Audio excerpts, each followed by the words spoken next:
Вось такі гук. Як вас? Задавальняе, не задавальняе? Напишите, калі ласка, а я почекаю.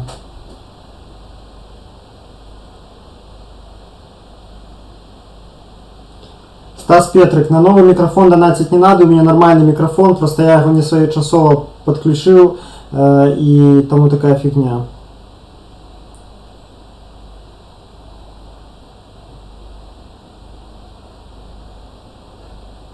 Ну вот, пишите, что норм. Ладно, не будем трансляцию новую починать, чтобы не гублять тех людей, которые уже есть.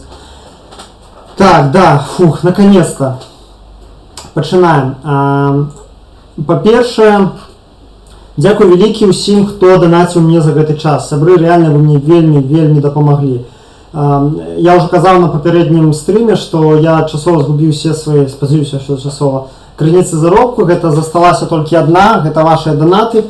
Працу, падпрацоўку, якая дазволіла мне гэтыя дзіркі закрыць, я пакуль не знайшоў. Дакладней, дзіркі-то у меня закрытыя, вось на нешта большее не хапае. Але дзякуючы вашим донатам я реально зараз могу існаваць, жыць, аплачваць жытло, транспорт, інтэрнет і ежу.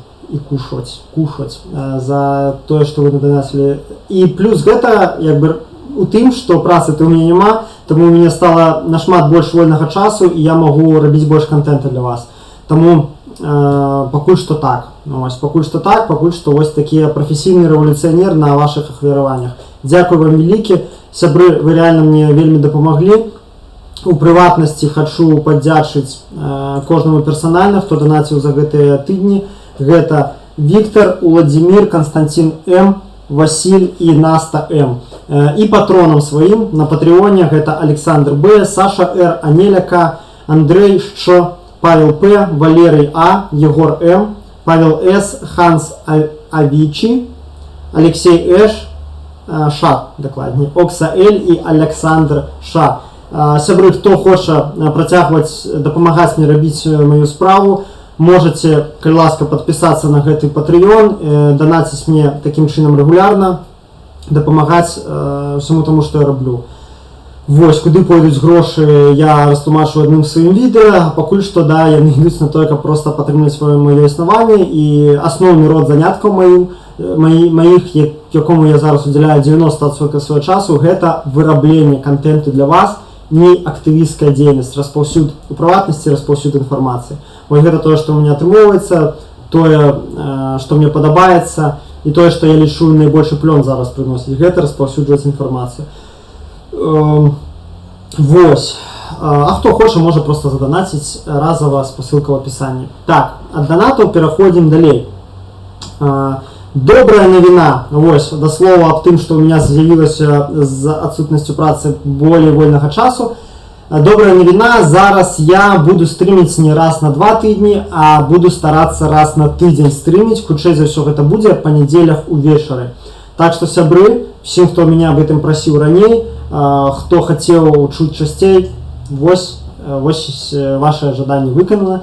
Я пастараюся зараз рабіць стрімы штотыдзень і рабіць усё так жа класна, як раней. Сёння у нас не будзе дадатковага візуальнага матэрыялу, будзе чыста мой маналог і дыялог, размова з вами. Вось.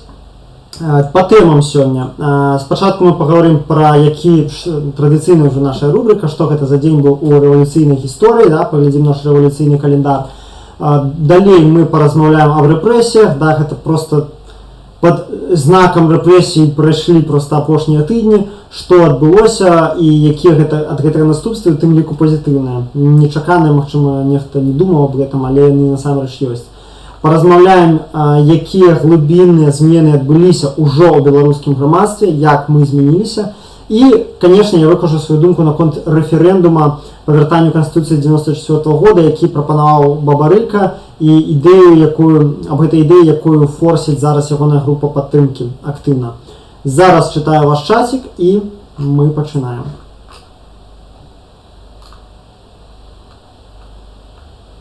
Все написали, что нормас. Дякую.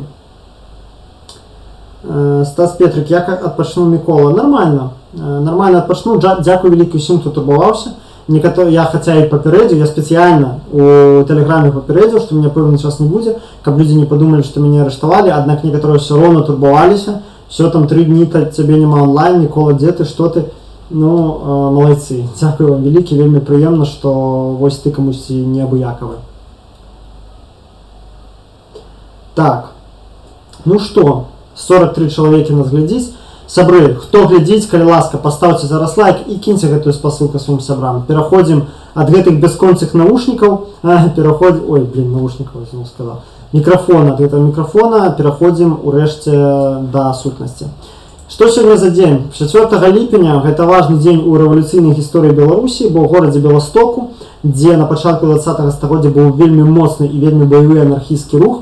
Там існавала так званая БГАК, Беластоцкая група анархістаў-камуністаў.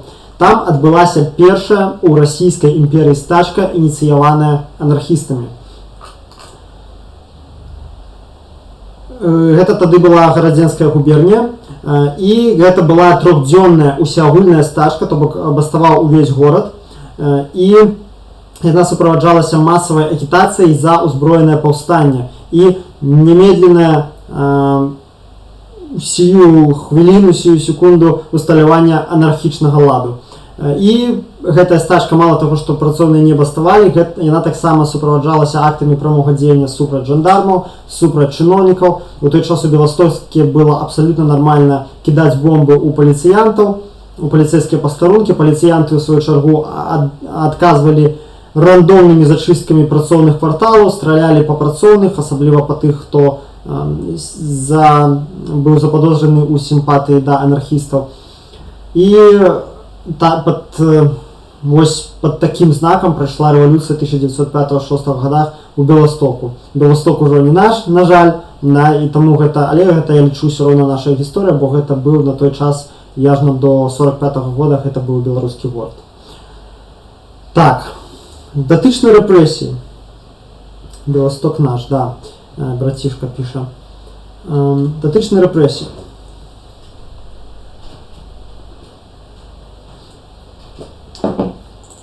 Няма нічога больш прадказальнага, чым пачатак рэпрэсій у Беларусі падчас перадвыбарнай кампаніі. Это ўсё рэальна было просто супер-мега прадказальна, асабліва ў дачыненні да блогераў. Як падрыхтавалася наша грамадзянская супольнасць да рэпрэсій, я лічу, што кепска. Асаблівых такіх слідоў падрыхтоўкі я не бачу. І мяне вельмі непрыемна ўразіла, што калі рэпрэсіі пачаліся, у нас вялікі адсотак людзей пачалі рабіць такі здзіўлены выгляд, што як так? Ой, пачаліся рэпрэсіі, а хто ж ведаў, хто мог увогуле гэтага чакаць? Разумееце, і напэўна гэта адгалоскі таго, што я жыву ў нейкім сваім актывісцкім пухіры, да, у якім усе ведаюць пра рэпрэсіі, усе ведаюць пра трэшак, які адбываецца. Ніхто не здзіўляецца, калі кагосьці забіраць. Ну, правда, уже калі такія маштабныя рэпрэсіі, то мы здзіўляемся, але звычайна не. І тут, разумееце, не толькі нават выпадковыя людзі, да, якія прасунуліся толькі ў гэтую выбарчую кампанію, але і дасведчаныя актывісты, яны рабілі такі проста здзіўлены выгляд, так сябе паводзілі, як быццам, ну, гэтага нельга было чакаць. Асабліва, калі вось пачалі узмацняць рэжым на Акрэсціна, гэта, ну, я лічу, што гэта было таксама абсалютна прадказальна, бо тое ж СІЗА КДБ да 10-го года і ў 10-м годзе і пазней гэта две розныя рэчы. Зараз прошу прабачэння, одну секундочку.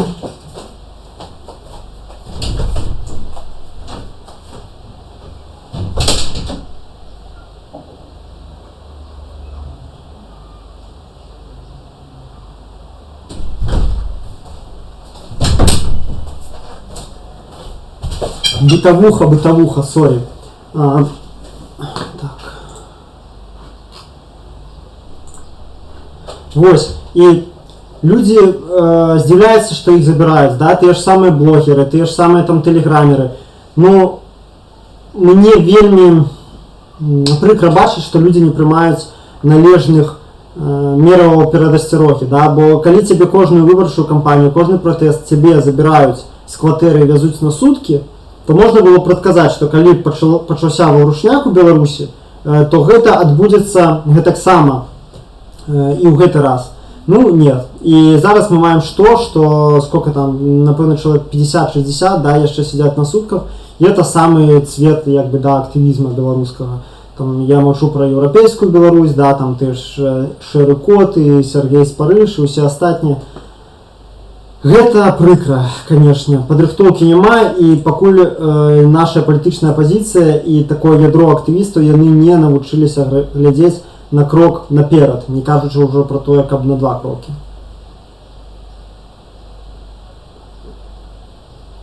Другі момант, які нельга не адзначыць, это тое, што рэпрэсіі ўжо не маюць такога эфекту, як раней. То бок раней як было, людзей адзін раз забралі, на другі раз выходзіць, калі выходзіць, у 5-10 разоў меней. Усё. На гэтым усё сканчаецца. Так было зноў жа ў 10-м годзе, у 18-м годзе, там другі раз увогуле ніхто не выйшаў. А тут я назіраю рэальную рэч, што, канешне, нельга спрачацца, пратэсты пайшлі на спад, і зараз на гэтай цэпе салідарнасці выходзіць не столькі людзей, колькі выходзіла на легальныя зборы подпісаў на Камароўку і ў іншых месцах, аднак жа ўсё роўна людзі выходзяць. І гэта рэальна дзіўна, і ну, як бы, это мяне прыемна здзіўляе, і гэта, я лічу, сапраўды можна разлічваць як знак таго, што вялікая частка грамадства прачнулася. Не ўсе, нельга зараз пытаць нейкія ілюзіі, што прямо прачнуліся ўся Беларусь. Пакуль што не, гэтага не адбылося, але рэальна агромны адсотак, я лічу, што нават большы, чым той было ў 10-м годзе, чым у 17-м, падняўся і пачаў грамадскую актыўнасць. І вось заўчора я вельмі уважліва сачыў за тым, што адбываецца, і я налічыў 2 пратэсныя акцыі па Беларусі. Да, гэта першая, гэта пакатушкі, гэта на роварах у Мінску, і другая гэта калона людзей, якія пляскалі ўладкі у Берасці. Гэта такія прям выразна пратэсныя. А вось дзе проста людзі кучкаваліся, тусаваліся у цішотках, там з шарикамі гэтымі, і песні пелі, да, там у Берасці, у тым жа там людзі сабраліся, там, напэўна, 50 чалавек сабралася ля нейкага манументу, там і спявалі перамен, да, у Гомелі тое ж самае. Вось такія, да, паўпартызанскія акцыі, здаецца, нічога не адбываецца, але людзі збіраюцца, і ўсім зразумела, з якой нагоды яны збіраюцца. Іх было нашмат больш. А так выразных пратэсных акцый 2, і гэта пасля такой немавернай колькасці затрыманняў і запужванняў. Пасля таго, як заклікалі, ну, там Лука у адкрытую казаў, што ён будзе там страляць як у Аніджане. І гэта я лічу класна. Гэта прямо, ну, пазітыўны момант. Мы мусім гэтаму цешыцца.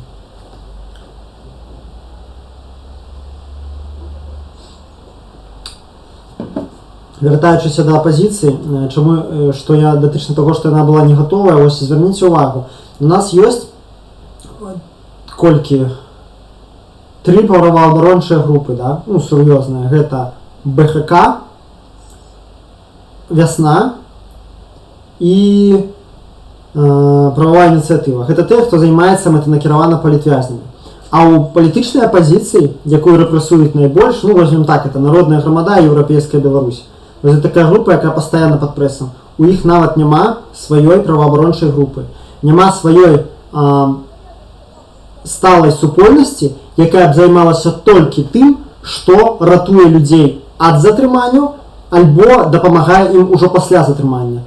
Больш за тое, адзіная група палітычная, у якой ёсць свая праваабарончая структура, гэта анархісты, у якіх ёсць анархічны чорны крыж. Все, у нас больш няма ні однай партыі, ні однай палітычнай арганізацыі, у якой была прям свая праваабарончая структура, якая прафесійна займалася антырэпрэсіўнай працай. Аб чым гэта кажа? Што дагэтуль у нас недастаткова прафесійны падыход да рэвалюцыйнай дзейнасці у большасці палітычных арганізацый. Я не кажу, што яны там прям зусім дилетанты, да, там людзі сапраўды дасведчаныя, многія нармальна робяць, але я не бачу вось у многіх сістэмнасці, асабліва ў справе антырэпрэсійнай работы. Але сутнасць антырэпрэсіўнай працы ў тым, што асноўны яе адсотак, асноўная яе доля, яна адбываецца яшчэ да рэпрэсіі, для таго, каб перадухіліць рэпрэсіі, па ресурсах рэальна куды менш затратна іх перадухіліць, чым спраўляцца з іх наступствамі. То бок прасцей чалавека навучыць, як не сесці, чым потым траціць грошы яму на адваката, траціць грошы яму на перадачы, пісаць рэпартажы, выпускі, не ведаю, інтэрв'ю толькі аб ім, замест таго, каб пісаць пра нейкую пазітыўную павестку рэвалюцыйнага руху. Ну, разумееце? То бок у нас ресурсы абмежаваныя, да? І ў такіх выпадках, калі мы не можам уникнуць рэпрэсіі, мы бярем цэлы здаровы кавалак сваіх ресурсаў і кідаем іх у дапамогу этому чалавеку. Гэта не значыць, што ён вінаваты, да? Ці там яму не трэба так рабіць. Канешне, трэба, да? Сваіх выцягваць трэба ў першую чаргу. Аднак, калі можна гэтага пазбегнуць, калі можна гэтаму чалавеку не сесці, і движуха вся будет замест того, каб збіраць бабло ему там на адваката эти $1000, это реально $1000. Яны гэтыя $1000 пусцяць на пазітыўныя, там нешта, не ведаю, улёткі, тэхніку, аўтамабіль, рэкламу ў інтэрнэце і гэтак далей. Вось чаму антырэпрэсіўная праца мусіць адбывацца ў пераважнай сваёй долі яшчэ да рэпрэсій. І тут зноў жа я заклікаю вас браць прыклад з анархічнага Чорнага крыжу. Вось недавно, напрыклад, выпусцілі плакаты, хто падпісаны на мой тэлеграм, паглядзіце, там адзін з апошніх пастоў. Вось, калі ласка, чувакі, вось я думаю, вось, я реально здзіўлены, як ніхто раней не здагадаўся, реально молодцы. Плакат раздруковывается, вешается на стену у выглядзе чек-листа, просто чек-лист, разумеете? То бок ты вешаешь и там что делать до обыска и во время обыска. И ставишь просто галочки. И еще там списочек, что там таких полезных фактов. И там календарь бэкапов. Я сделал бэкап своих личных данных, да, ну, с компа. Перенес все на бяспечную там некую флешку для того, как калі у меня мусора изымуть ноут, каб я не застался без своего як бы усяго. Календарь бэкапов. Просто, зразумела, эффективно. Ну, чому не зрабіць гэта? Да, там, и телефон адвоката. Вось на плакаце адмыслова месца для того, каб опісаць телефон адвоката. Чаму ніхто раней з гэта не дагадаўся? Вось гэта прыклад, як трэба рабіць антырэпрэсіўную працу. І я таксама ўнёс гэта свой пасільны ўнёсак, вот эта кніга «Памятка беларусу», за якую агромна дзякую майму падписчику, які, спадзяюся, мяне зараз глядзіць, які яе зверстаў, да, дадаў прилажэнню, все это склаў прыгоженька, вот там не толькі мои тэксты, да. І зараз гэтую кнігу спампавалі ўжо больш за 4000 разоў.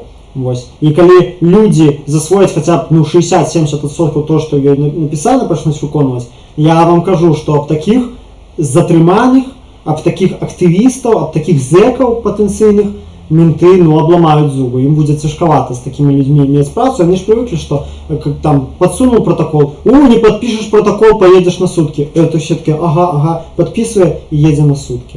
Альбо привыкли, что так, ну-ка расскажи нам про всех своих подельников, а то посадим тебя на 6 лет. Да, я же не хочу на 6 лет. Взял, рассказал, все, разумеется, и все. Не масово полный расклад.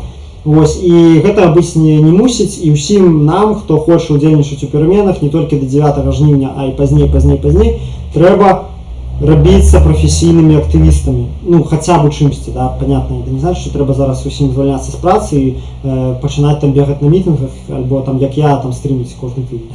Да? Але засвойваць вось гэтыя правілы, якія былі, ну, ў літаральным сэнсе напісаныя кров'ю многімі пакаленнямі актывістаў. Гэты досвед доўгімі гадамі не перадаваўся. Мы нічога не ведаем, як супраціўлялись людзі у 96-м годзе. Да і тых людзей ўжо і няма. Хто з'ехаў, хто там памёр, хто ушоў сваё абывальцельскае жыццё. Разумееце, мы нічога не ведаем, досвед не перадаецца. Да мы про 2006 год ўжо ведаем там ад адзіных. У лепшым выпадку, те ребята, якім зараз по 18-19 год, яны ведаюць там про тое, што нешта там было ў 10-м годзе. Няма перадачы досведа, няма рэвалюцыйнай арганізацыі і рэвалюцыйных арганізацый, якія бы займаліся ўсім прямо на прафесійнай аснове. Ну, гэта я ўжо троху у бок пайшоў, гэта такая троху доўгая тэма. Вось. І апошні пункт з гэтага блоку. Задавайце свае пытанні, каму цікава. Па плюсах. У чым жа плюсы рэпрэсіі? Галоўны плюс, сябры, я лічу у тым, што на жаль, рэпрэсіі сталі такой рэччу, якая адкрыла вочы на сутнасць гэтага рэжыму вельмі многім людзям, прямо тысячам. І раней ты асабліва адкрыла не толькі тым, хто прачытаў, а асабліва тым, каго датыкнулася. І рэальна людзі, яны, ну, разумееце, аўтарытарызм так працуе, тым ён адрозна ад таталітарызма, што ты можаш нават не ведаць, што ты жывеш у аўтарытарнай дзяржаве да таго часу, пакуль ты асабіста не сутыкнешся з беззаконнем, з гвалтам дзяржаўным, з прыгнётам, да, з дзяржаўным прыгнётам. І вось многія людзі не сутыкаліся, а калі як пачалі сутыкацца, як пачалі чытаць, оказывается, у нас ні за што могуць затрымаць, да ну нафіг, вось гэта шок. Разумееце? Гэта людзям сапраўды стала адкрываць вочы. Я гляджу, што людзі кажуць, што з такім здзіўленнем гэтым, і ну тут можна Луке толькі падзякаваць, да? То бок тое, што мусіла запужаць, насамрэч палітызуе даволі вялікі адсотак людзей. І яшчэ такі момант ёсць у рэпрэсіях для рэвалюцыйных груп, для актывісцкіх груп. Многія са мной не пагадзяцца, але ўсё ж такі я прытрымліваюсь пункту гледжання, што на тое і шчука, каб карась не драмаў. Да? Я ведаю, што калі актывісцкія групы, асабліва калі весці рэч пра радыкалаў, пра экстрэмістаў, пра анархістаў, калі іх перастаюць рэпрэсаваць, калі не перастаюць адчуваць над сабой гэты дамоклаў меч, да? Рэпрэсій, дзяржаўнага гвалту, яны пачынаюць разнявольвацца, яны пачынаюць начыста забывацца пра культуру бяспекі. І ну, іх тыраецца вось эта рэвалюцыйная сутнасць, ідэнтычнасць, да?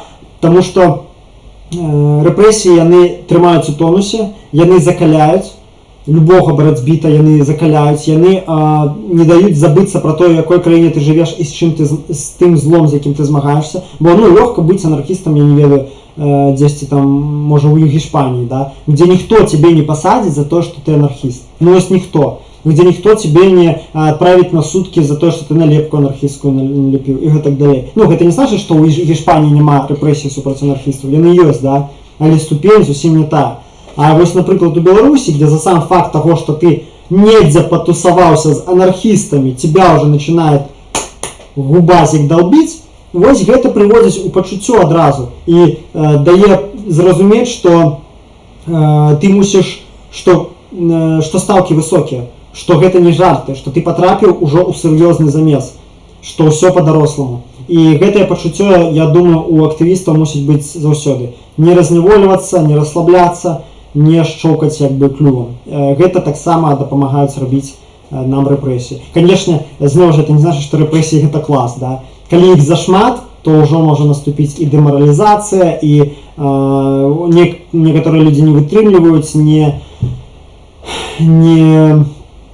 могуць уже як бы больш трываць гэты моцны ціск і адкалваюцца ад руху. Такое таксама бывае. Аднак зусім без рэпрэсій пачынаецца проста несур'ёзны падыход да справы. Ну, вось, в прынцыпе, ўсё па гэтым блоку. Зараз чытаю чатик.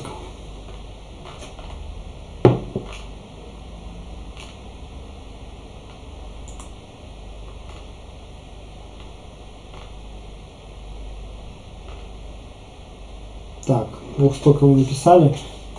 До речі, вось раю усім клюкву, журавіну цукровой пудры. То ось. Вельмі смачная штука. Хто частаваў, подзяліцеся уражаннямі, мне вельмі падабаецца. Я тут пару штучак схрумкаю пры вас, калі вы не супраць.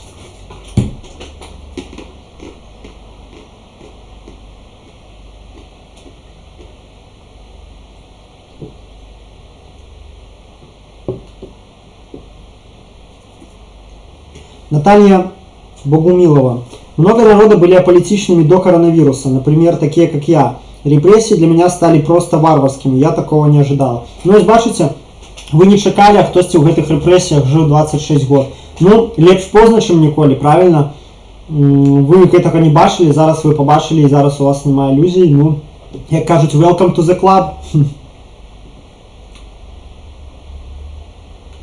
Ангелина, не забывайте ставить подобайки. Так. Ужо кожны мой стрим збірае не менш за 2000 праглядаў, і гэта вельмі круто, я хочу, каб так было і далей. 63 чалавекі мяне зараз глядзіць. Пишут, у тебя какое-то эхо идет, поправь звук. Ужо нічога не могу поправить. Ну, типу, нема чаго поправлять, толькі хіба по новой ставить по новой ставить стрим, але мне ребята в ушей писали, что с звуком все нормально, так что, ну, пробачь.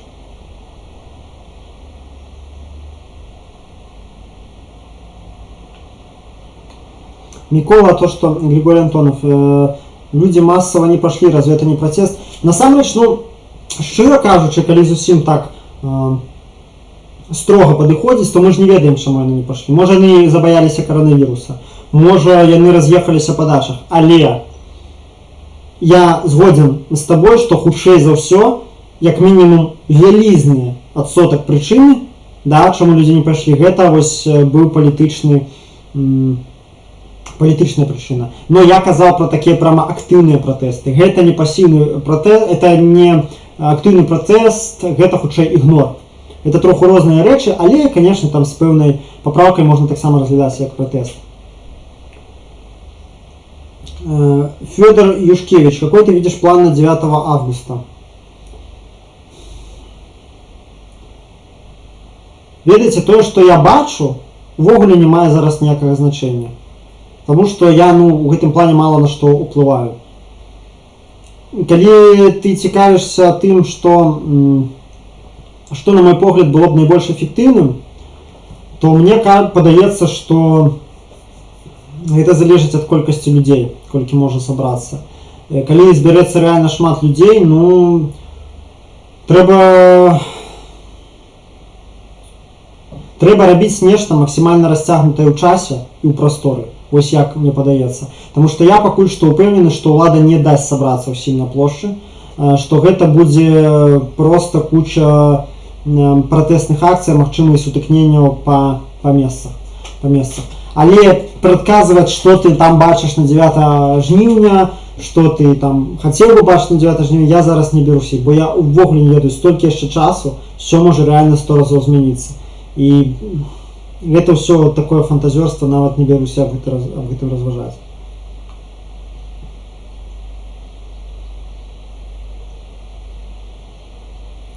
Ангеліна Себік. Ці можна чакаць, што сённяшняе зацішша пасля мінулых акцыяў зацішша перад бурай, кшталту таго, што накапліваецца абурэнне? Да, у меня інтуітыўна такое ж самае адчуванне.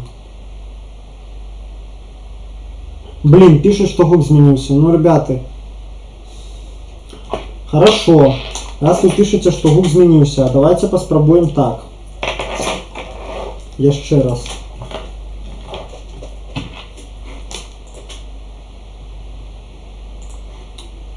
Момент.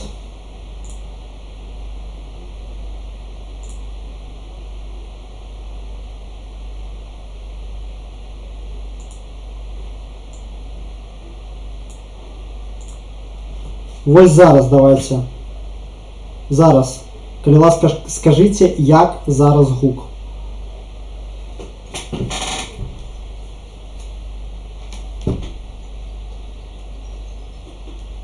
Чакаю вашага адказу і працягваю адказваць на пытанні і пакуль што з'ем журавіну.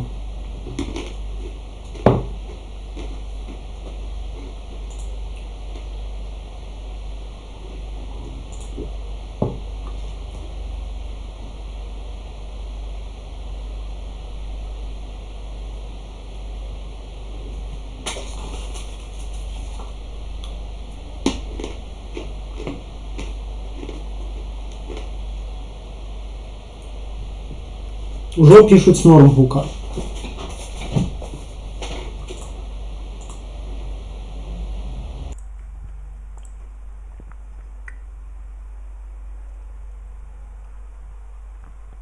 Блин, я якраз таки переключился на микрофон, ребята. Я не ведаю, блин, что еще робить. Десктоп аудио може перекрыть. А так, перекрив зараз десктоп аудио.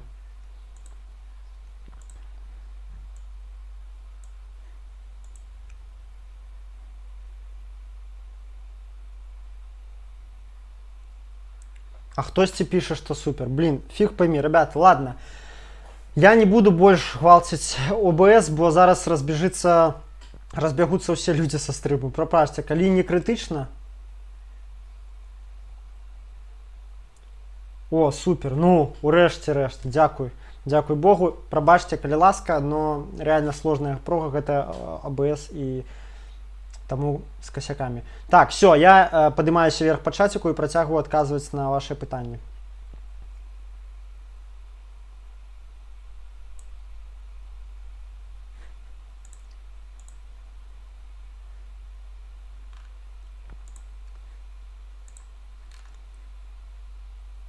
О, няма спасылак на данаты, мне сказалі. Дзякуй вялікі, зараз усё будзе.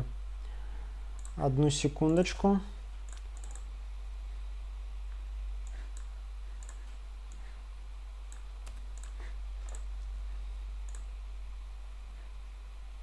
Усё, дадаў.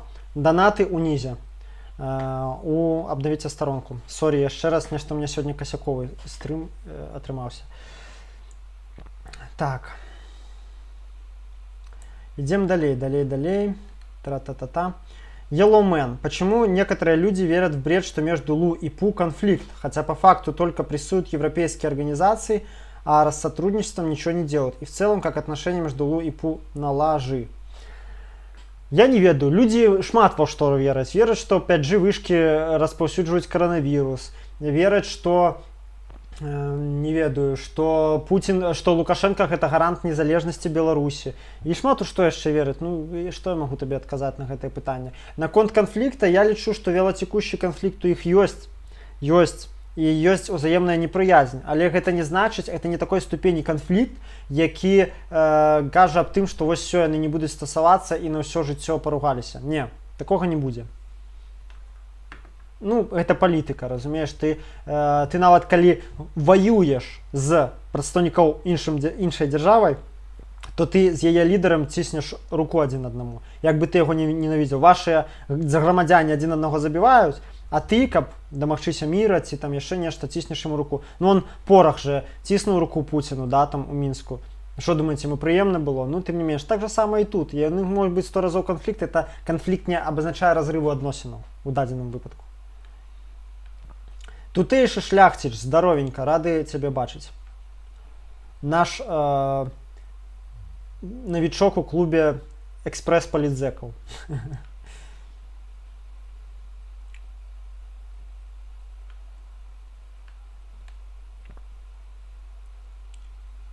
Наталья Богумилова. Может сложиться денежкой, чтобы можно было оплачивать услуги таких людей. Но я так-то прихильник того, что не то, как оплачивать послуги, я хутчэй сказал, утрымліваць гэтых людей, да, то бок, калі чалавек займаецца рэвалюцыйнай працай на сталай аснове, то ён мусіць атрымоўваць там нейкую копейку для того, каб ему было за што жыць. І у апозіцыі такія людзі былі года до 2010-го, да, як бы не дарма, да, там прапаганда весь час крычала пра праплачаную апозіцыю. Рэальна былі актывісты прафесійныя, то бок, якія не працуюць, не сумяшчаюць працу і актывізм, як большасць з нас сёння, да, за выключэннем там некаторых блогераў, у якіх аўдыторыя дастатковая, каб яны маглі жыць на данаты. Ну вось, як я ўжо зараз, дзякуючы вам, мои дарагія самыя лепшыя падписчыкі, да, я магу займацца любымі справай, яшчэ і карысць прыносіць і не думаць, не займацца нейкай адчуждзённай працай, да, не хадзіць там, не ведаю, на завод, ці грузчыкам, ці працаваць на дзядзю, да, а толькі лупіць контент для вас. Але так, я лічу, што грамадства, у ідэале грамадства мусіла б утрымліваць такіх людзей, але гэта мусіць быць, напэўна, нават не ўсё грамадства, а вось тая арганізацыя, якой паслугі як бы прадстаўляе гэтая праваабарончая група. То бок, грубо кажучы, у вас там партыя, да, напрыклад, партыя 100 чалавек. Все, у вас 5 чалавек займаецца чыста па рэпрэсіях. Яны не ідуць ні на якія мітынгі, яны там не бегаюць са сцягамі, яны сядзяць і манітораць рэпрэсіі на кантакце з роднымі, перадачы, адвакаты, вся эта движуха. І да, яны атрымоўваюць грошы з партыйнай касы. Аднак нешта мне падказвае, што на сёння у Беларусі няма такіх партый, якія маглі б дазволіць сабе утрымання такіх праваабарончых груп.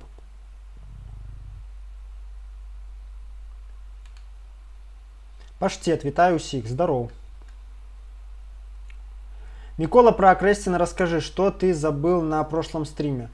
Ну, про Акрэсціна я уже не вельмі памятаю, што я хацеў на мінулым стриме сказаць. Просто я паўтаруся, да, тое, што пісаў у тэлеграме, што там жывапісуюць там нейкія жахі, страхі, да. Па-першае, палова з таго, што там апісваюць як жахі, Гэта ўсё было там заўсёды. Другая палова, ну да, рэжым ужестачылі, але зноў жа я з гэтага пачынаў. Гэтага варта было чакаць. Было б дзіўна, каб гэта не адбылося. Ну прабачце, ребята, Тихановский посидел на сутках, выходит на стрим и кажа: да ничего страшного на этих сутках нет, да там передо мной менты чуть ли там не на цирлах бегали, да. Ну, это я зараз яго не критикую, да, там, але, ну, вось, я лічу, гэта все ж таки была помывочка, да. Все там нормально, там классно, не бойтесь гэтых суток. Сябры, не трэба так казаць. Вось ён нагаварыў, што не бойцесь суток, там зашибись. Лука нейкі, ці там Вакульчык хотя б нават. Поглядел, сказал: вы что там охренели? Набрал начальнику Акрэсціна, каже: слышишь, у вас там что, санаторий ці что? Ці может ты хочешь іншую працу себе знайсці? И это такой: понял. И все, и наступная партия палітзекаў заезжае, и у них уже зусім іншыя умовы. Уже з'яўляюцца гэтыя людзі ў цывільным. Ну кто это люди? Некие там... хутчэй за ўсё з ДЗІНа, ну, Департамента исполнения наказаний. Хутчэй за ўсё, мне так падаецца. Приехали, да, якія ведаюць, як можна зэкаў падпрэсоўваць. Вось. И все, приехали, давай там командовать. Этому там хлорки налейте, этому передачи забороните, не спать. Конечно, слышь, нифига себе, заехал на сутки, на покарание. Валяешься на наре с утра до ранку, читаешь книжки. Слышь, чым кепска, так бы любые отпочнул бы, напевно. И на працу ходить не треба. Но ось менты вам и зрабили так, что каб вам не хотелось больше что-то заезжать. Это, конечно, не в оправдание ментов, да. Але, ребята, коли дзесьці в турме, ось на будущее, так само всем, у турме недзе, вам было ужо вельмі добра, вось прям лепш, чым вы чакалі. І выходзячы на волю, не трэба аб гэтым казаць. Не трэба, да, трэба казаць: не бойцесь сутак, але не ў тым плане, што не бойцесь сутак, там лайт, віснем. А ў тым плане, што не бойцеся сутак, мы там все пераадолеем, нічога там звыш натуральна страшнага няма, мы моцныя і гэтак далей. Вось, гэта, ну, в прынцыпе, ўсё, што я хацеў пра Акрэсціна сказаць. Зноў жа, я там не спрабую кпіць там з Тихановскага, да. Хаця, ну, ён мог бы гэты момант троху на будучыню прадказаць, што не трэба выходзіць на аўдыторыю 20 000 чалавек і гаварыць, што на сутках нармальна, што там лёгка вельмі сядзець. Ну, зразумела, што любы мент высокапастаўлены паглядзіць і зробіць так, каб там ужо было нелёгка.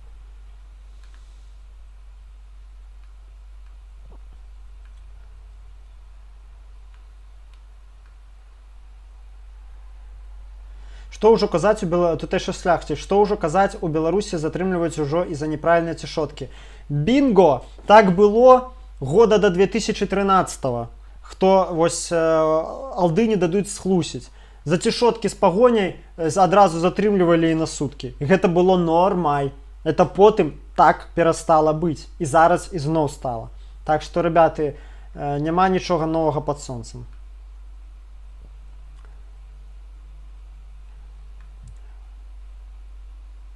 Да, журавіны топ, асабліва калі не высохлі, я згоден.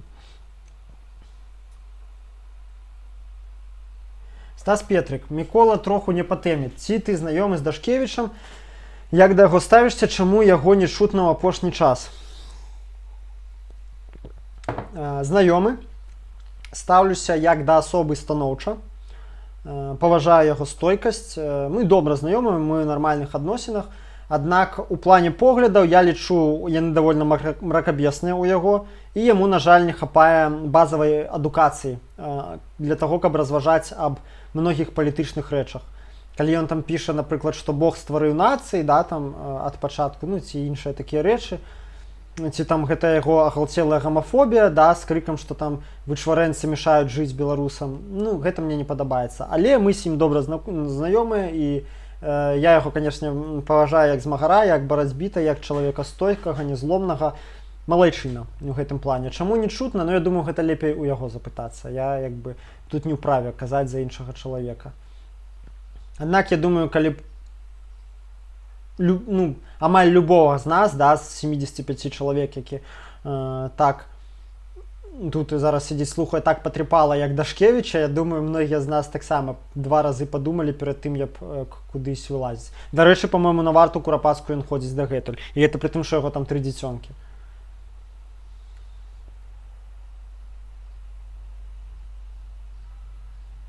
Григорий Антонов. Журавины у цукровой пудры ранее делали только на одном заводе в Беларуси, на Глубокском консервном заводе. Но благодаря намаганням старшыні райвиканкама завод обанкротили. Цікавий факт. Але де їх роблять зараз? Ну-ка.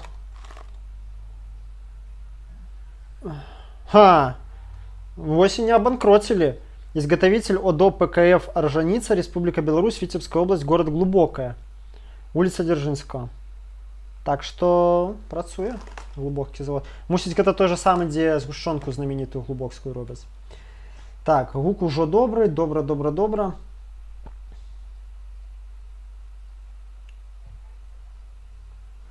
АВГ ЧЕС. Идея с референдумом была заготовлена на случай задержания Бабарика. Как думаешь, почему он решил подготовить именно такую ответку на задержание? Позднее об этом дойдем до референдума. Виктория Колесник. Николай, как вы относитесь к таро-гаданию в Ютубе? Предсказания, в общем, положительные. Ведаеце, я звяртаю увагу на ўсе гэтыя звышнатуральныя рэчы, да, там, на гаданні, на астралогію. Я не лічу гэта там каким-то 100% фуфелам. Іншая справа, я лічу, што ў ўсіх гэтых спробах кантактаў з звышнатуральным, ну, 80-90% людзей гэта шарлатаны, да? Гэта ашуканцы. 10% людзей, якія рэальна ведаюць, валодаюць нейкімі ведамі, якія недаступныя як бы большасці, да? Скіньце спасылку на гэтае гаданне таро, вельмі цікава паглядзець, што там нагадалі нашаму тараканчыку. Паштет, пальчыц ужо на сутках, тьфу-тьфу-тьфу, не, на волі.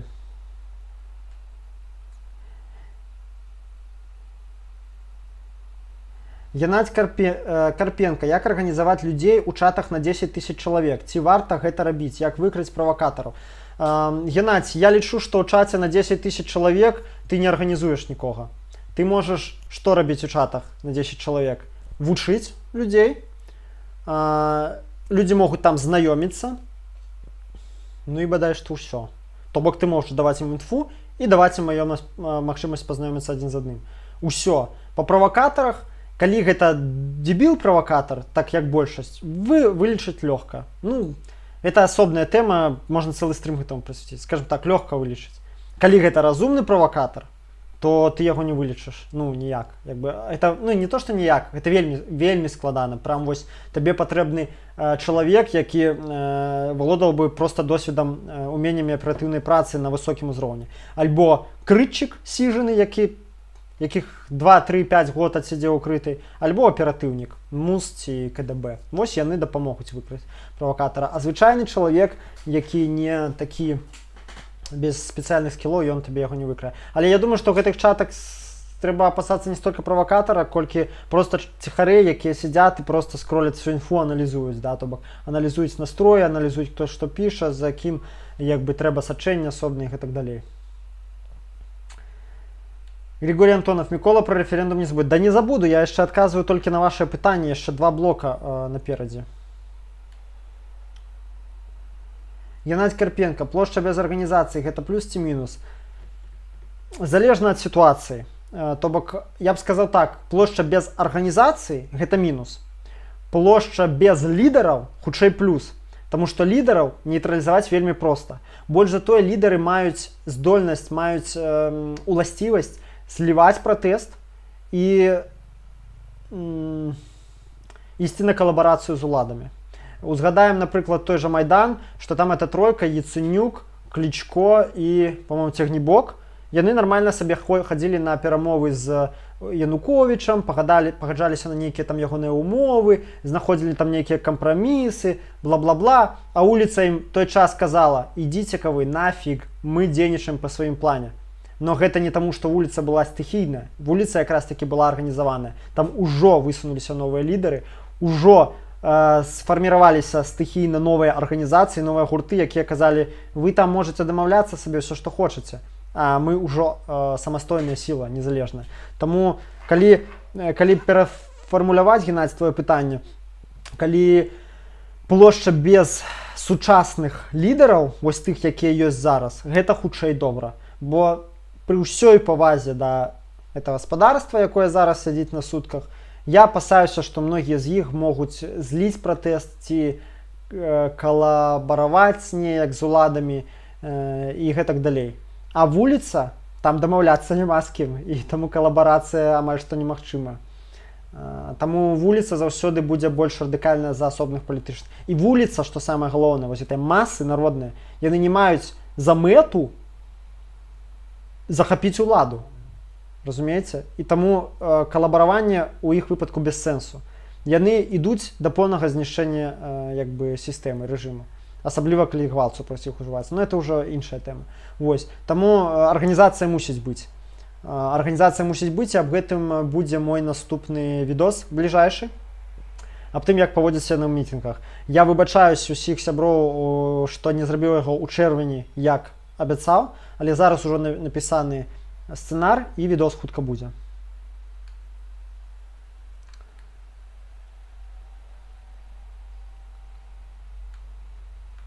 Так, гук-гук-гук. Куб-куб. Микола, привет. Когда расскажешь, как защитить смартфон от взлома? Так, как и с компьютером ты рассказывал в предыдущем видео. Фух. Пачніце з наступнага. Першае. Купіце новы смартфон. На якім, таму што, калі ваш смартфон стары, для яго вельмі часта перастаюць выпускацца абнаўленні. То бок он у вас можа быць новы, каб все праграмы на ім былі самыя новыя. Купіце новы смартфон. Лепей за ўсё айфоны не самыя абароненыя, яны яшчэ не ўзламаныя. Устанавіце на яго все апошнія абнаўленні. Устанавіце антивірус. Устанавіце пароль. Зашифруйце смартфон. Ёсць гэта ў опцыях у наладах. Наберыце там у пошуку і как зашифраваць мабільнае устройство. Зашифруйце сам смартфон і паставце пароль. Не просто экран блокировки, не графічны ключ і не адбітак пальца, а менавіта пароль. Ну што яшчэ? Ну вось самае асноўнае для абароны смартфона ад злому. Самае асноўнае. Так.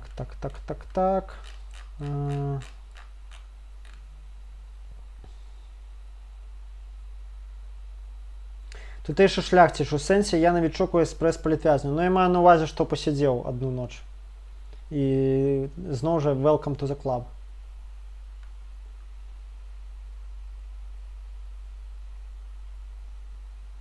У тебе там это, адбілі пачуццё гумару у Крэсціна. Так.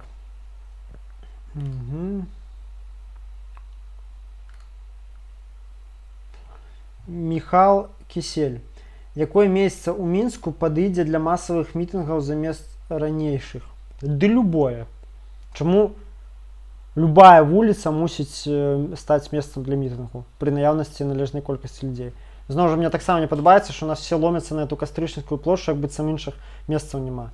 Не ведаю, на Малінаўцы, да, там у цэнтры раёна, там ля нейкага гіпермаркета, дзе куча людзей, чаму там не збірацца? Ну, то бок, і калі людзей шмат, да, калі это не будзе там 500 чалавек распылёныя на весь горад, я лічу не абавязкова кастрычніцкую для збора. Да на вакзале хаця бы. Уявіце сабе 10 000 чалавек на вакзале. Вось гэта прикол, да?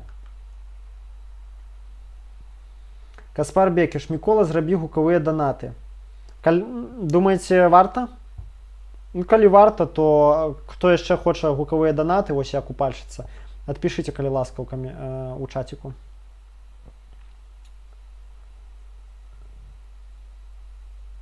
White Smoke. А про крытую не думал, что там тоже будут гайки закручивать. А скрытой, калі вы глядзелі з першай серыі уважліва, так там ужо все закруцілі, што толькі можна было. Таму я расказваю аб тым, што я бачыў па прашэсці 5-7 год. Ось. Я скрыта з'ехаў у 2015 годзе. І ёсць разница, згадзіцеся, выйсці сутак і на наступны дзень на стрыме расказваць так, так і так. І выйсці скрытай і праз 7 год расказаць, што там было 7 год таму. Да там палова мусароў ужо тых не працуе. І як я ўжо сказаў, на той момант, калі я выязджаў скрытай, там зламалі ўсё. І я ўжо магу себе дазволіць расказваць усё, што там было. Вось так. І, дарэчы, гэта даволі частая прад'ява у каментарах.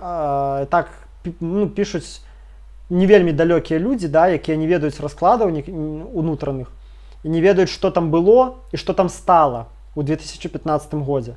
І пішуць мне, што не, пачакайце, нават з турэмнага корпуса я выехаў у 14-м, да, у лістападзе 14-го, вось.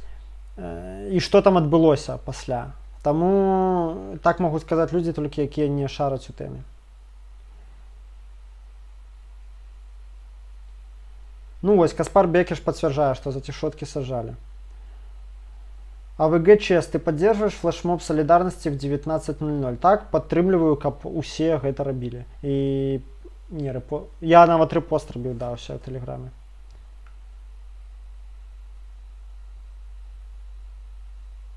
Ну вось, Арайл Авала... Короче, вельмі цяжкі нік у чалавека. ПФО. Я когда в школе учился, за майку с Калиновским можно было как минимум из школы вылететь. Ну, вот, бачите. Андрей Джаст. Клюква в сахаре была? Да.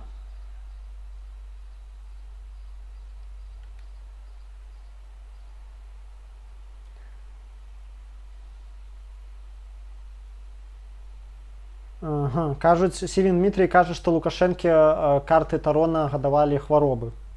Прикольно.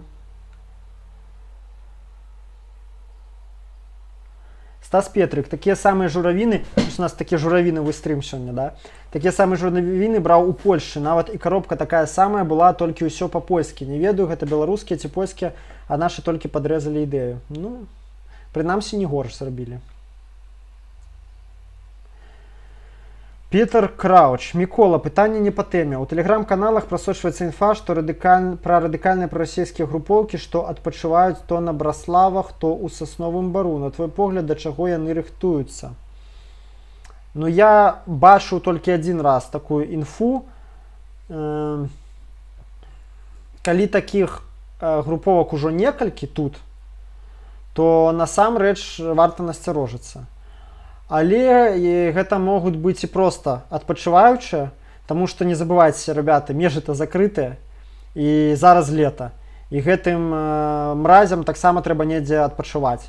І выбар Беларусі тут цалкам лагічны. Вось.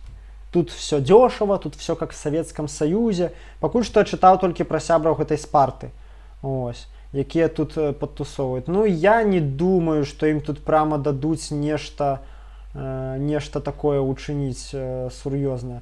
З іншага боку можна пачаць паразважаць, што Лукашенко іх вызваў у якасці такіх апрычнікаў супраць пратэстаў.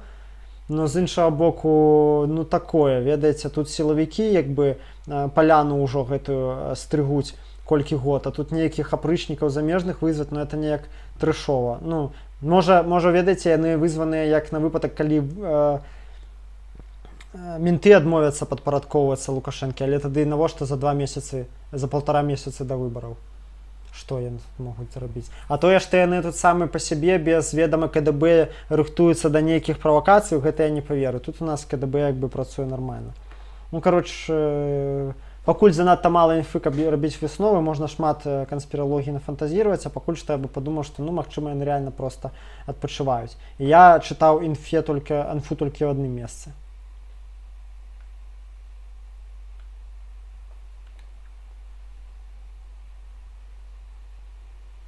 Big Bear, как ты думаешь, отключат мобильный интернет и Wi-Fi на период выборов и после? Ну, я думаю, могут отключить на день-два, не более. Более, ну, навряд ли ризикнуть, это жестко.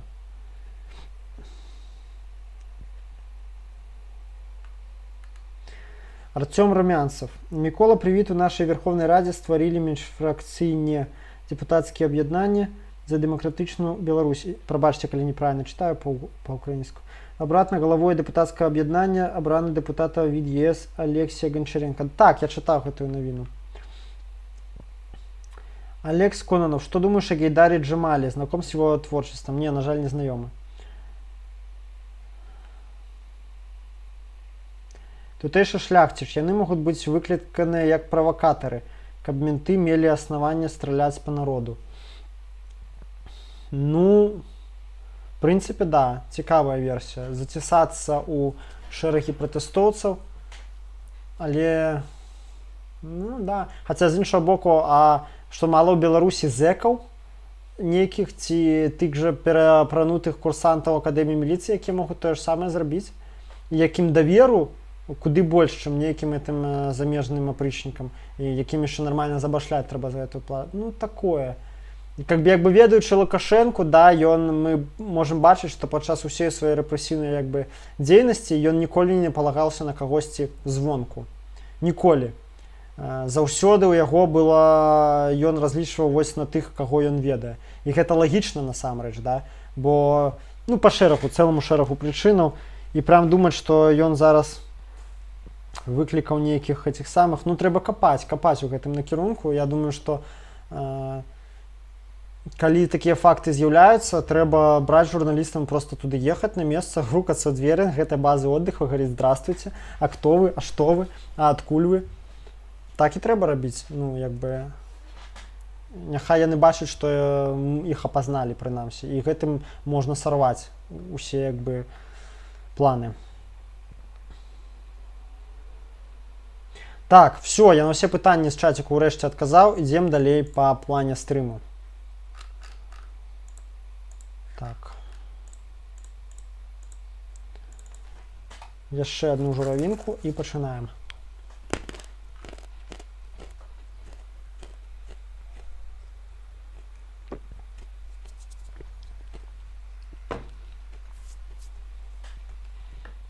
Ну, зараз коротенько пра глыбінныя змены.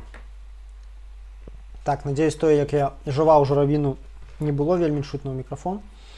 Калі было, то скажыце, я не буду жаваць, буду толькі гарбатку піць. Просто для працы мозгу патрэбная глюкоза. Разумееце, салодзенькага хочацца. Так, глыбінныя змены. Я волей-неволей параўноўваю тое, што я бачу зараз, з тым, што я бачыў у 2006, 2010, 2017 годах. Ну, в 2011 не бачу, бо я тады сидзеў.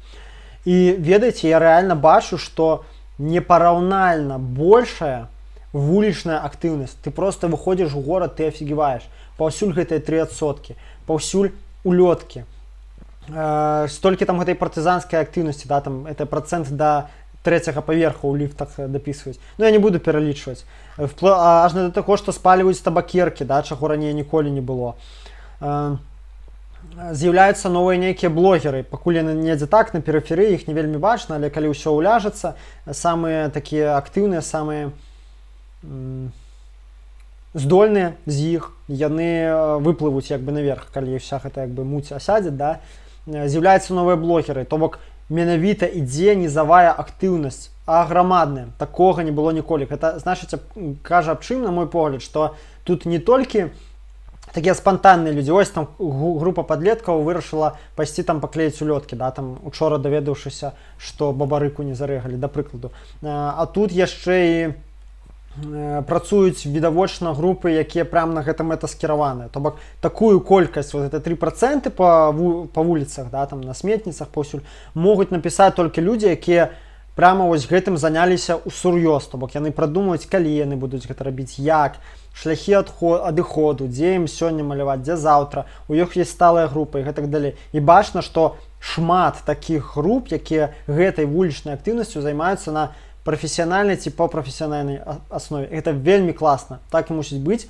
І гэта першая глыбінная змена, якая вось адбылася з грамадствам беларускім, што з'явіліся вось гэтыя групы, мы пакуль пра іх не ведаем, яны не публічныя, з'явіліся гэтыя групы актывісцкія, якія стала чымсьці займаюцца. Далей. Другі адрозны момант, што прамаўляць супраць рэжыму сталі людзі, якія раней гэтага не рабілі. 10-й год, 17-й год, мы чуем там выказванні там Мелентіны Станюты, Гуркова там нейкая, да, якія і так усім было вядома, што яны як бы супраць рэжыму, да. А тут пачалі выказвацца людзі, ну прабачце, сталпы рэжыму, да, бэтэшнікі гэтыя. І гэта таксама вельмі дзіўна. І мець грамадскую пазіцыю стала добрым тонам у Беларусі сярод, як бы, прынамсі, сярэдняга класу, да. Я зараз не беру, што гэта сярод усіх беларусаў, але сярод сярэдняга класу, селебрыці нейкіх, гэта стала правілам добрага тону. Гэта другая перамена, і таксама яна вельмі заўважная. І гэта тое, чаго не было раней. Ну і агульная такая перамена глыбінная, якая пакуль што толькі намацваецца, намалёўваецца, да, пра яе яшчэ рана ў паўнаце казаць, але вось я інтуітыўна бачу, што яна наспявае. Гэта аддаленне грамадства ад дзяржавы. І гэта было вельмі добра прадэманстравана 3 ліпеня, вось падчас ігнору гэтых святаў, гэтых гулянняў афіцыёзных, да, што ўсё больш пачынаецца такое, што дзяржава пачынае ўспрымацца як нейкая варожая такая існасць, як нейкі варожы непрыемны механізм, з якім вельмі непрыемна і не хочацца мець справу, хіба што толькі з вельмі вялікай неабходнасці. І грамадства як бы само па сабе, яно робіцца ўсё больш замкнутым на свае патрэбы, на дыстанцыяванне ад афіцыёзу, на тое, каб вырашаць задавальняць свае патрэбы унутры як бы самога сабе. Глядзіце, бізнесоўцы зарабляюць грошы. Гэтыя грошы яны трацяць на падтрымку там нізавых ініцыятываў, на тое, каб дапамагаць рэпрэсаваным. Там людзі збіраюць самі грошы там на рэпрэсаваных. Гэта пачалося яшчэ з каранавірусу, бачыце, калі грамадства зразумела, да мы самі гэта ўсё можам, дзяржава нам не патрэбная. І разумееце, чым дальш, тым больш дзяржава ўспрымаецца як такая шкоднік, які толькі ўсё шкодзіць, псуе, лезе там са сваімі парадамі там, дзе не трэбна. І разумееце, калі б у нас было, тут я вымушаны, хоць я анархіст, да, я вымушаны стаць хутчэй у абарону вось гэтай недзяржаўнай уласнасці, да, у абарону рынкавых механізмаў, таму што калі б у нас было трохі больш свабоднага бізнесу, то ён мог бы дазволіць сабе быць пасмелей. А не дарма у нас Лукашенко зарабіўшы там 60-80%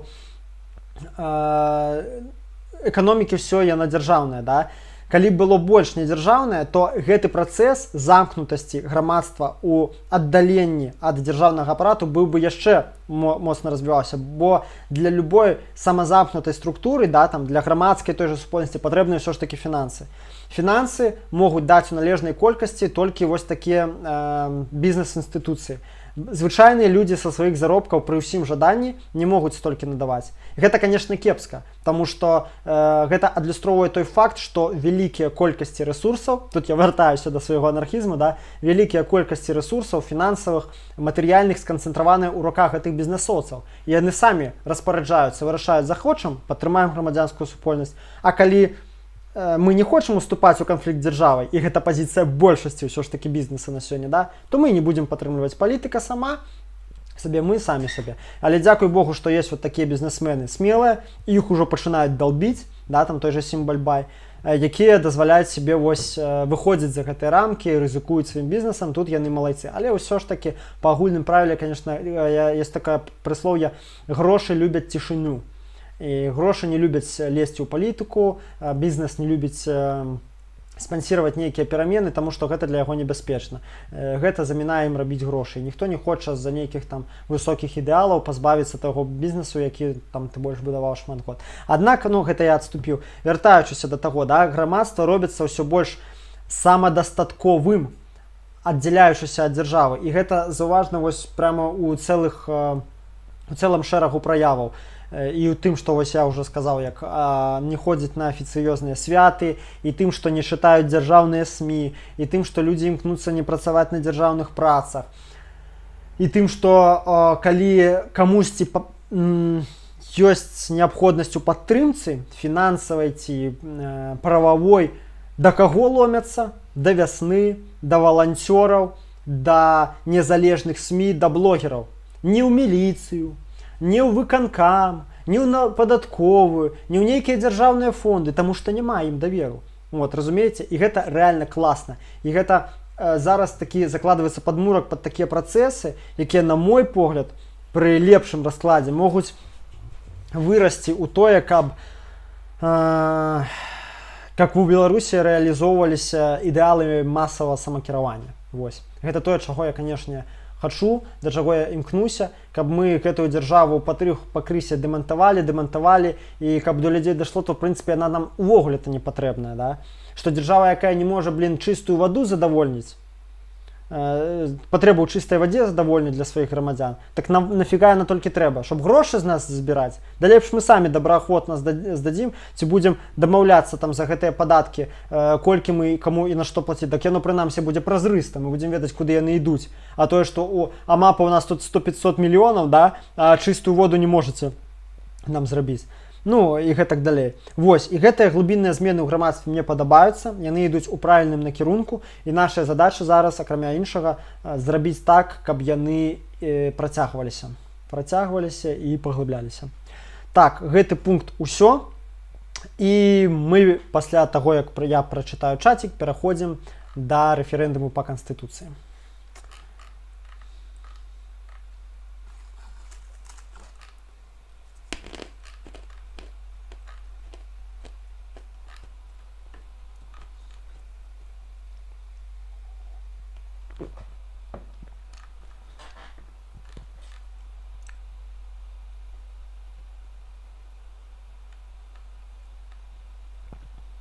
Так, Donation працуе? Не магу паняць. Так, Donation Alerts працуе. Андрей Джаст, по-моему, ты ж мне не данаціў раней. Якія праблемы з Donation Alerts? Напиши, калі ласка, в чатику. Алекс Хар. Кстати, как считаешь, кто эти комментаторы-провокаторы за стабилы на Ютубе, Тутбай и других соцсетях и информационных сайтов? ПРСМ актив или идеологи из отделов? Я чуў розныя версии. Я думаю, что гэта хутчэй за ўсё ідэолагі і мясцовыя ячэйкі БРСМ. Ну, то бок, адны проста камандуюць. Ідэолагі, я размаўляў з чалавекам на дзяржслужбе, і ён казаў, што ідэолагі, яны, не ведаюць, як скайп усталяваць. І таму пайсці напісаць каментар на Ютубе, ну, гэта малаверагодна. Хутчэй за ўсё, у іх ёсць там секретар БРСМ, яны яго за ноздры падцягваюць і кажуць: працуй. Гэта верагодней усяго так. Тутэйшы шляхціч, альбо можна купіць кнопачны телефон. Так, і праблема з сачэннем у вас ідзе, ну, з сачэннем не, але, скажем так, ніхто там не дакапаецца, прынамсі, да вашых месенджераў, не прачытае іх, таму што там месенджераў няма. Артём Румянцев, привіт, Мікола, здароў. Брацішка за гукавыя данаты плюс. 2 чалавеку. Стас Петрик, не варта рабіць гукавыя, вось чалавек супраць. Так, людзі супраць. Григорий Антонов, то, что стало накрыто, это все намаганиями Кузи или еще и начальника? Это намаганиями Проценко и Дорожка.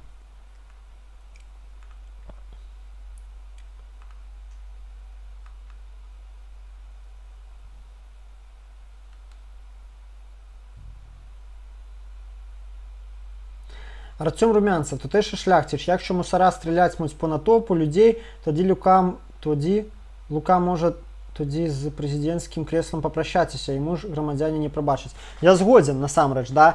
Я не выключаю кровавый сценар, что будут стрелять по людях, але гэта стане ўжо адназначным пачаткам канца Лукашэнкі, бо ну, сёння ў Еўропе на сённяшні час ты не ўтрымаеш такі рэжым, дзе ты забіваў людзей. Асабліва, калі б яшчэ ў Лукі была манаполія на інфармацыю, калі б было БТ, 80% насельніцтва глядзелі БТ, яшчэ яму верылі, тады да, ён бы мог гэты расстрэл неяк там апраўдаць, замяць і так далей. Але зараз, калі большасць насельніцтва, ну это па адчуваннях, але і па лічбах таксама, ўсё ж такі глядзіць і слухае незалежныя тэлеграм-каналы, ніхто не паверыць, што гэта там былі тэрарысты і прыйшлося забіваць тэрарыстаў. Всё, нехта напіша ўсё як ёсць. Нехта, я имею в виду, Стёпа. Таму да, страляць-то, ну, ўсё можа быць. Усё можа быць, мы, сябры, мусім мужацца і гатовыя быць да ўсяго.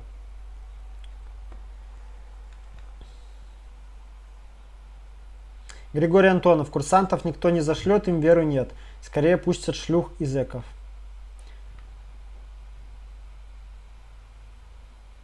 Сержук Сержокович, шмат зэкаў павярталіся адначасова, па вёсках бадзяюцца непрытульныя. Да камністая ж была, вось на днях.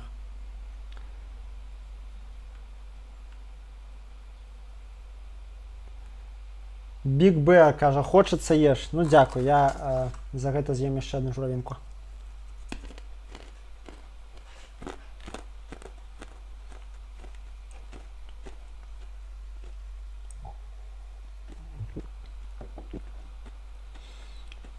МР Май, Калифорния.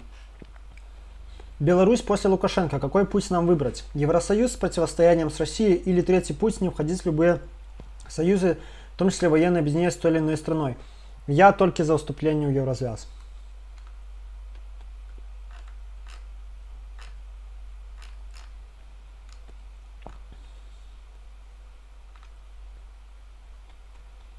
Лукашенко, введи войска. Да. Алексей Будмло.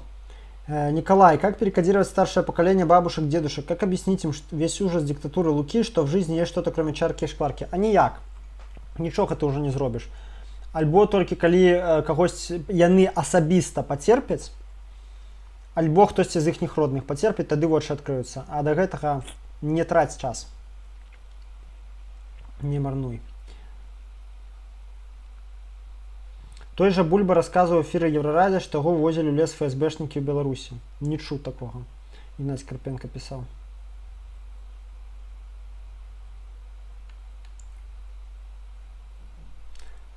Возможно ли быстро выйти из военного союза экономических с РФ? Конечно.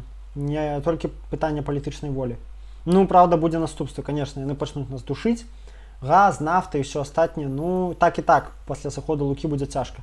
Да, я вам гарантую, что после сыходу Луки, кто бы ни пришел, что бы ни пошли робить, будет у плане экономичном почнется реально жесть. Будет нашмат горш, чем зараз. Ну, принамсі первые годы. Ось тут просто до бабки не ходи. Алекс Кононов, как тебе перевести деньги на стрим? В описании стрима усе спосылки, усе варианты, как можно задонатить.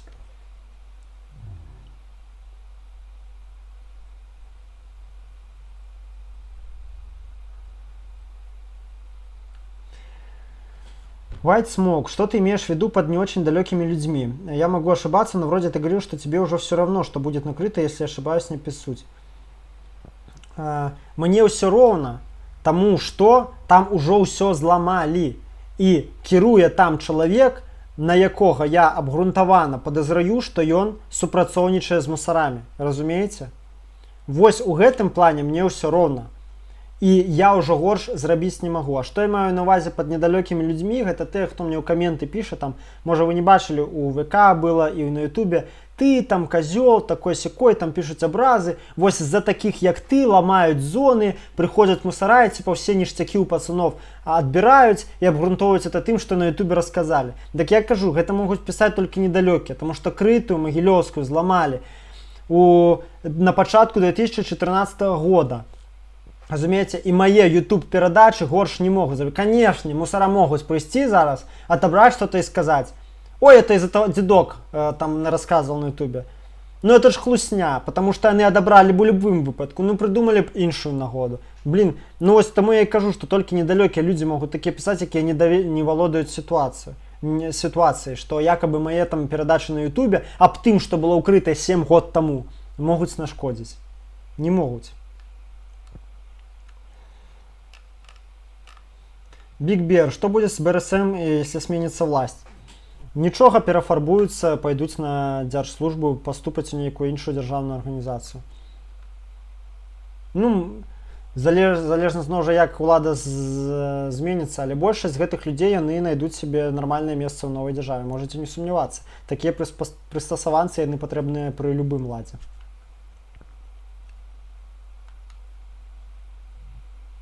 Вось чалавек таксама супраць гудкавых донатаў. Дорога, здорово. Здорово. Что я пропустил, Люкаешься на свободе? Да, ты пропустил самое цікавое, так что потом переглядишь. Ангелина Себик.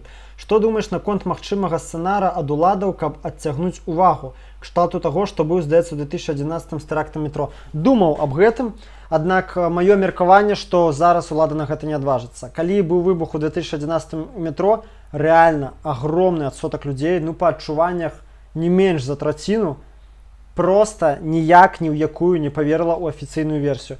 І нават я вось быў тады на зоне, я распытываў ребят звычайных.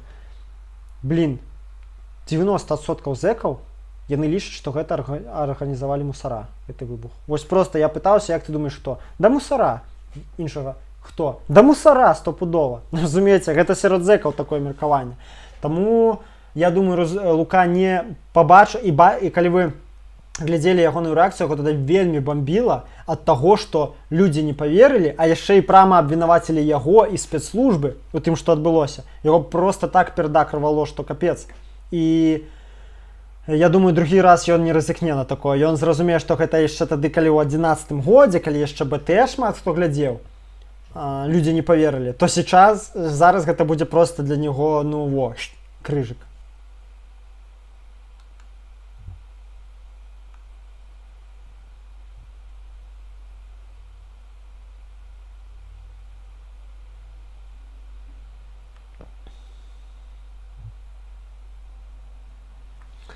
Виктор, если в Евросоюз, то получишь ДНР, ЛНР. Рашка так просто не отпустит. Ты это понимаешь? Так давайте просто тады адразу поползем до Путина на коленях. А то ж ДНР и ЛНР нам сделают. Сябры, не трэба параўноўваць Украіну з Беларусю. Калі беларусы будуць згуртаваныя, і калі гэта не будзе, разумееце, тут в Украіне зрабілі ДНР і ЛНР у той часовы лаг, у 2-3 месяцы, калі ва Ўкраіне фактычна не было дзяржаўнай улады. Яе не было. У Беларусі такое малаверагодна. Тут усё адбудзецца хутка. У нас няма гэтага падзелу на ўсход і захад. У нас няма ніякіх перадумоваў гістарычных, моўных. У нас няма гэтага моўнага канфлікту. Да, ватнікі там спрабуюць яго неяк размуць, але гэта у іх гадамі они размываюць, і ў іх гэта гадамі не атрымоўваецца. Таму што ты не можаш зрабіць штосьці з нічога. Разумееце? І не трэба казаць, што мы атрымаем ДНР. Это логіка з таго, што так давайте увогуле Майдан не рабіць. Бо як толькі тут пачнецца страляніна, прыбяжыць Пуцін, захопіць не ДНР, ЛНР, а захопіць адразу ўсё Беларусь. Магчыма такое? Магчыма. Ёсць верагоднасць. Ну давайте тады Луку цярпець, бо ён гарант незалежнасці. Гэта нікчымны аргумент насамрэч. Я вам скажу так, што калі мы не патрапім у еўразвяз, ну, па-першае, да, пачнем з таго, што у еўразвяз яшчэ трэба патрапіць. Ніхто нас там не чакае з распасцёртымі абдымкамі. Але курс на гэта мусіць быць узяты. І калі мы туды не патрапім, то тады нас дакладна чакаюць вельмі шмат праблемаў з Расіяй на будучыню. І вы не забывайцеся, што стан Расіі знешнепалітычны, эканамічны, яе магутнасці, вайсковая, палітычная у 14 годзе і ў 20-м гэта две розныя рэчы. Яны сталі нашмат слабей. Таму я лічу, гэта вельмі нельга параўноўваць з Украінай.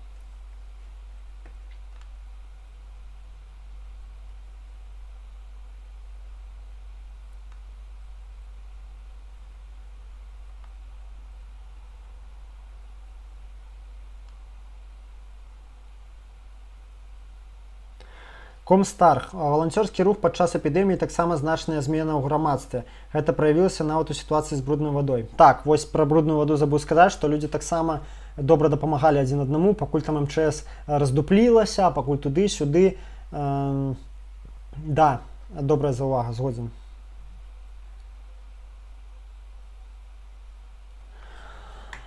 Так, дарога, жыве Беларусь. Жыве. Блин, апошняя журавіна, капец. Все, трэба ўжо сканчаць стрым, потому што журавіны скончыліся.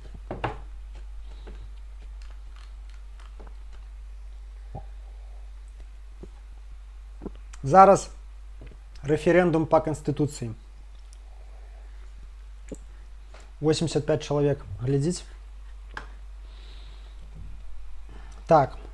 Ну, по рэферэндуме, да, я з пэўным здзіўленнем для сябе даведаўся, да, што Бабарыка запусціў такую тэму, што трэба нам запусціць рэферэндум пасля выбараў, да, рэферэндум аб вяртанні Канстытуцыі 94-го года. Ну, спачатку паразважаем, на што гэта можа быць разлічана. Вось, перш за ўсё, так, я вам хацеў спасылачку ў апісанні ўкінуць. Зараз я яе ўкіну, одну секунду, і мы працягнем. Каб не быць галаслоўным, да, і для тых, хто будзе глядзець гэты стрым у запісе, паглядзіце добры артыкул, разбор Тутбая пра рэферэндум, пра Канстытуцыю 94-го года, што яна сябе уяўляла.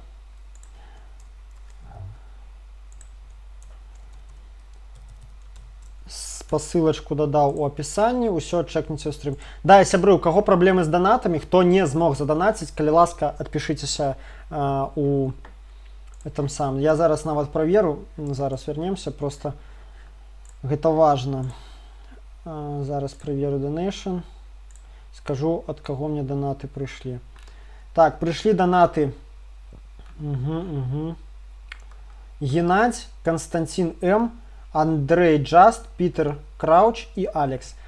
Огромное дякую вам, ребята. Калі нехта таксама адпраляў і не дайшло, то калі я кагосьці не назваў, напишите, калі ласка, ў чаціке. Так, працягваю. Вось, у апісанні відэа цікавы разбор Тутбая пра Канстытуцыю 94 года, што яна сабе ўяўляла, а пакуль што. Што яна сабе ўяўляла ў двух словах, то бок там рэальна была зусім другая канстытуцыя.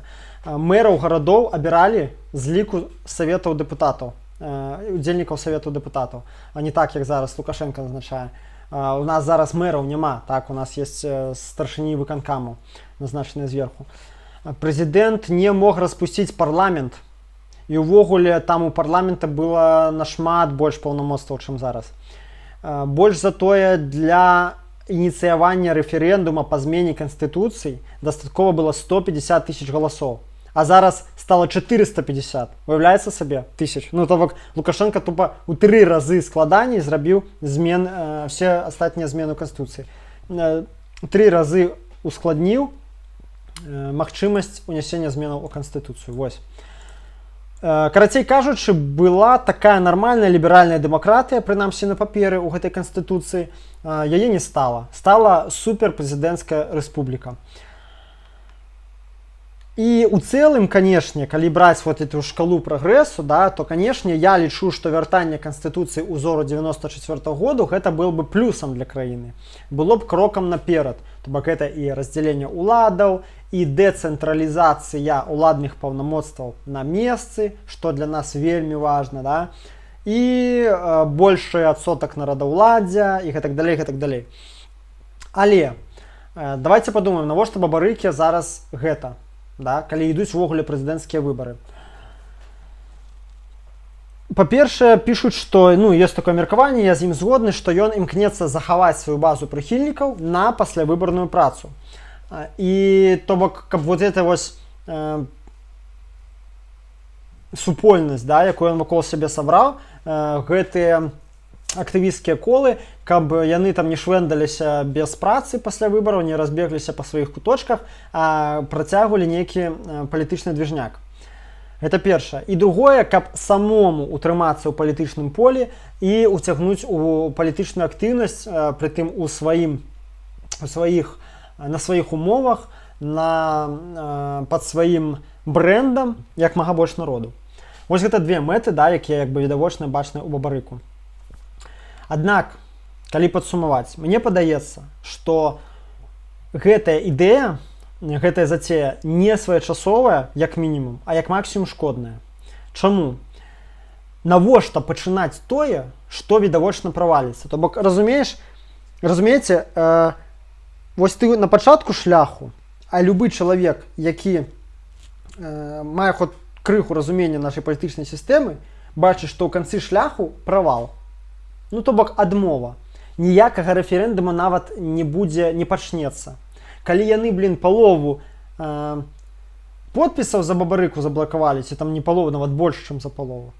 Ну што ім варта адбракаваць гэтыя 450 000 сабраных подпісаў?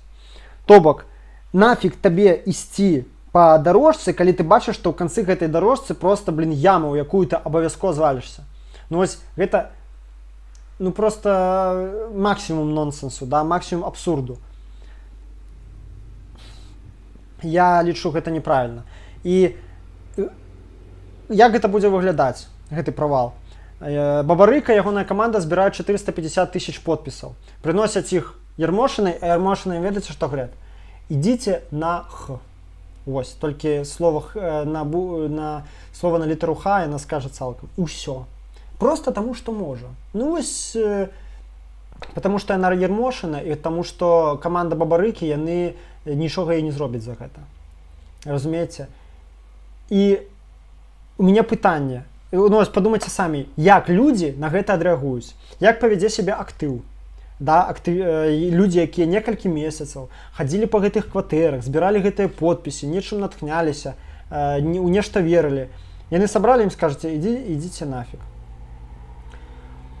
Я думаю, гэта справакуе вельмі моцную апатыю і неверы ва ўласныя сілы. Бо калі ты нешта доўга рабіў, і табе сказалі, потым взялі вынікі твоей працы, просто спусцілі ў унітаз, яшчэ зрабілі так 2 разы, да, першы раз з подпісамі за Бабарыку, другі раз з подпісамі за рэферэндум. Ну, мне падаецца, гэта матывуе на нейкую, на невер'е, на апатыю. Чаму не рабіць тое, што дасць вынік? Замест таго, каб рабіць тое, што дасць вынік, робяць тое, што загадзя, вядома, прывядзе да фіаска. Я не разумею. Гэта для мяне вельмі дзіўна. Чаму з усіх варыянтаў таго, што можна рабіць пасля выбараў, што можна рабіць у прамежку між буйнымі электаральнымі кампаніямі, было абрана менавіта заведама загадзя правальная ідэя. І гэта яшчэ адзін крок, яшчэ адна адзнака памылковай стратэгіі, вось это Бабарыка і Цыпкала. Памылковай у тым сэнсе, што яны садзяцца гуляць за стол з шулерамі. Вось уявіце сабе, ты выходзіш гуляць у футбол на поле. Поле належыць твайму суперніку, нават не суперніку ў дадзеным выпадку, а ворагу. Мяч належыць твайму ворагу. Права прымаць правілы належыць твайму ворагу. І больш за то, ён можа гэтае правіла ў любы момант мяняць. Зараз адкажыце мне на пытанне. Ты выйграеш ці твой супернік? Ну, канешне, выйграе супернік. Таму што, у яго усе козыры на руках. Ён вырашае усе правілы. Альбо, як не ведаю, выходзіць на вайну, і 2 генералы перед гэтым казаць, ладно, хадзімце на вайну, будзем ваяваць, да, толькі я вырашаю, хто як можа іграць. Хто можа якую зброю карыстаць. Я яшчэ вырашаю, хто калі можа пачынаць атаку, а хто не можа. І вось па маіх правілах ты можаш пачынаць атаку, ты можаш атакаваць толькі 15 хвілін у дзень, а я магу атакаваць 24 гадзіны ў дзень. Ну і хто з 2 генералаў выйграе вайну? Дык вось, Ермошына і Лукашенко тут якраз той бок, які ўсё вырашае. Усе цалкам інструменты ў іх у руках. Навошта лезці к ім, каб яшчэ раз атрымаць па мордзе? А атрымаюць абавязкова. Як атрымалі зараз, да? Масавая рэпрэсія — это міф. Міф? Ну хорошо, пачакай 2 тыдні. Ну вось табе і міф, сидзіць зараз на амерыканцы, да? І мяне гэта проста здзіўляе. Навошта вось адзін раз ты, это як, не ведаю, мышы плакалі, калолісно продолжали жрать кактус, да? Вось адзін раз ты сунул палец в розетку, тебя там долбануло, ты такой, ай, больно. Не, ну суну другой раз, а вось іншы раз не долбане. І опять сунешся і долбе. Трэба ж неяк вучыцца, да? Нават малпы, да, калі іх не ведаю, там, б'юць там падчас нейкіх там, да, бесчалавечных эксперыментаў. У адным месцы б'юць токам у адной кармушцы, яны ўжо тую кармушку не пайдуць, пашукаюць іншую. Разумееце? Ну малпы нават вучацца. Чаму мы не хочам вучыцца? Такім чынам, так мала таго, што гэта будзе чарговы правал, фіаска і атрыманне па мордзе, дэманстратыўная плюха. На працягу некалькіх месяцаў, некалькі соцень, а магчыма і тысяч людзей будуць траціць гадзіны і гадзіны свайго часу на заведама, на загадзя пустую рэч. То бок усе іхнія высілкі, а гэта рэсурс, сябры, гэта рэсурс, ён абмежаваны, яны будуць проста змарнаваныя. Ну, гэта як? Можна параўнаць з працай движка в холостую. Бензин-то паліцца, але ён працуе ў холостую. Замест таго, каб ты спаліў 50 літраў бензина, бензобак, да? Ты мог бы, праехаць 250 километров, але ты просто не выжимал сцепление, ты просто ціснуў педаль газа, і яно працавала в холостую. Разумееце? Вось тое ж самае прапануе Бабарыку. Працаваць гэтым тысячам людзей у холостую на працягу некалькіх месяцаў, каб потым ім паказалі фігу чарговы раз. Гэта максімальна нерацыянальнае расходаванне чалавечага рэсурсу. А чалавечы рэсурс, як я ўжо некалькі разоў сказаў за сённяшні дзень, ён абмежаваны. Да яго трэба проста бережна ставіцца, разумееце? Проста настолькі ашчадна, настолькі берагчы кожнага чалавека. Зараз реально кожны штых на вес золата, ён заўсёды быў. А дасведчаныя актывісты, да, яны тым больш на ўвагу золата. Трэба берагці гэтых людзей і сачыць за тым, каб яны не ўпадалі ў апатыю, ў нявер'е. Таму мне гэтая ідэя, конечно ж, не падабаецца. Ёсць шмат варыянтаў, як скарыстаць гэтыя 1000 чалавека-гадзін на большую карысць для пераменаў. Напрыклад, гэта толькі мае, скажем так, троху дылетанцкія разважанні, да? Я не маю столькі рэсурсу, колькі бабарыка, што можна б зрабіць вось літаральна то, што за 3 хвіліны надумаў, да, навскідку. Гэта стварэнне нейкіх тэрытарыяльных грамад, аб'яднанне людзей для рашэння розных лакальных праблемаў. Дарэчы, гэта спрабуе рабіць доўгі час гавары праўду. Там скамейкі пакрасіць бабулям, там дзіцячую пляцоўку. І ведаеце, калі б яны былі яшчэ не такімі продажнымі, я б сказаў, што насамрэч ёсць здаровае зерне ў гэтай працы. І яны разумеюць, для чаго яны робяць. І Дмітрыеў, хаця ён і нягоднік, і, як бы так выразіцца памягчэй, несумленны чалавек абсалютна, але ён далёка не дурань. Ён разумее, на якую перспектыву ён працуе. І тое ж самае можна было зрабіць. Да зрабіце вы вашымі гэтымі чалавека-гадзінамі, якімі вы валодаеце, якімі, я думаю, нават ніхто на сёння не валодае, зрабіце вы аб'яднанне бацькоў дзяцей, якія навучаюцца ў школах. Што калі пачнуцца паборы ў школах, гэтыя бацькі салідарна бабах, і взяла вся школа, не заплаціла. Як вам такое, Ілон Маск? Акцыя непавінавення, акцыя. Гуртаванне людзей, гуртаванне. Вучацца людзі адстаиваць свае межы, вучацца. Альбо, не ведаю, зрабіце вы аб'яднанне па дамах, напрыклад, людзей. Вот не ведаю, на якой глебе здесь можна зрабіць. Да на глебе хаця б добраўладкавання свайго дворыку, да, напрыклад. Зрабіце вы да 1000 можна, ну, зараз у меня не так добра фантазія працуе, да, вось я прыклад з бацькамі прывёў. Гэта рэальна актуальная праблема. Паборы ў школах, на якой можна рэальна не толькі што людзей падняць, але і сабе нават палітычных ачкоў зарабіць, калі ты зможаш навучыць гэтых людзей адстойваць свае, напрыклад, фінансавыя інтарэсы. Вось, зрабіце вы адукацыйныя кааператывы. Вось зараз, калі ласка, вось добры прыклад. Нейкія там айцішнікі ўзяліся вучыць, перавучваць людзей, якія пацярпелі ад рэпрэсій. Альбо зрабіце вы цэнтр дапамогі, працоўнай дапамогі людзям, якія пацярпелі ад каранавірусу, страцілі працу. Напрыклад, сядзіць там 5 спецыялістаў, адзін айцішнік, адзін там, не ведаю, слесар, адзін веб-дызайнер, адзін будаўнік, не ведаю, адзін рамеснік нейкі, да, там і адзін повар, напрыклад. Да? І вучаць бясплатна людзей, рыхтуюць іх да падрыхтоўкі, ну, для таго, каб маглі працаваць, да? Выйсці на рынок працы і тым самым захаваць свой, як бы, заробкі для сябе. Да вас людзі з рукамі, з нагамі аторвуць за гэта, бо вы дапаможаце і бабарыку таго ж, да, там проста расцалуюць за такую ініцыятыву, бо ён дасць людзям магчымасць выжыць. Вось гэта, напрыклад, адзін з варыянтаў, што можна рабіць замест рэферэндуму. Запускаць рэальныя сацыяльныя праекты ўзаемадапамогі. Гэта і гуртаванне, гэта дазваляе і сабе зарабіць палітычныя ачкі, і прыблізіць перамены, да, бо гэта я ўжо гэта разжоўваў неаднаразова ў стрымах. Гэта тыя нізавыя супольнасці, на якіх будуюцца любыя перамены, любыя рэвалюцыі. І ў той жа час стварыць грамадскую супольнасць, разумееце? Вось такія хаця б рэчы, гэта адзін варыянт. Можна, вось, што б я стварыў, да, вось, што мне кажется актуальна, гэта рух у абароны свабоды слова, да, дабіцца стварэння нейкай дыскусійнай пляцоўкі, месца, дзе маглі б усе выказвацца. Вось Лукашенко нам увесь час абяцае, што вось мусіць быць там гайд-парк, дзе кожны можа выйсці і сказаць: абяцаеш, рабі. Вось далабіраваць за такой ступені, што было ў Беларусі месца, дзе кожны мог бы прыхадзіць і казаць все, што яму ў галаву думаецца. І свабода слова, насамрэч, это самае важнае з усіх грамадскіх свабод, бо на ёй грунтуюцца усе астатнія свабоды.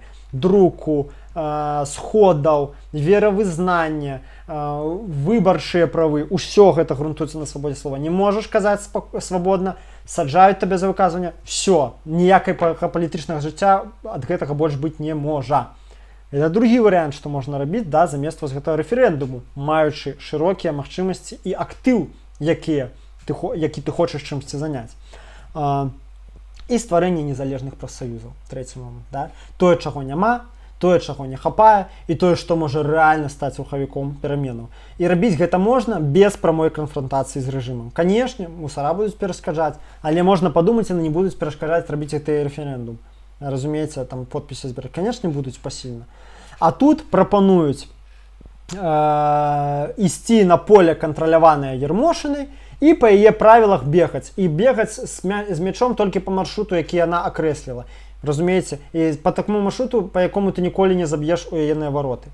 У чым адрозненні гэтых маіх прапановаў, да, карэнныя, вот, што можна рабіць, да, каб заняць палітычны актыў палітычна матываваных людзей. У чым адрозненні ад прапановы Бабарыкі?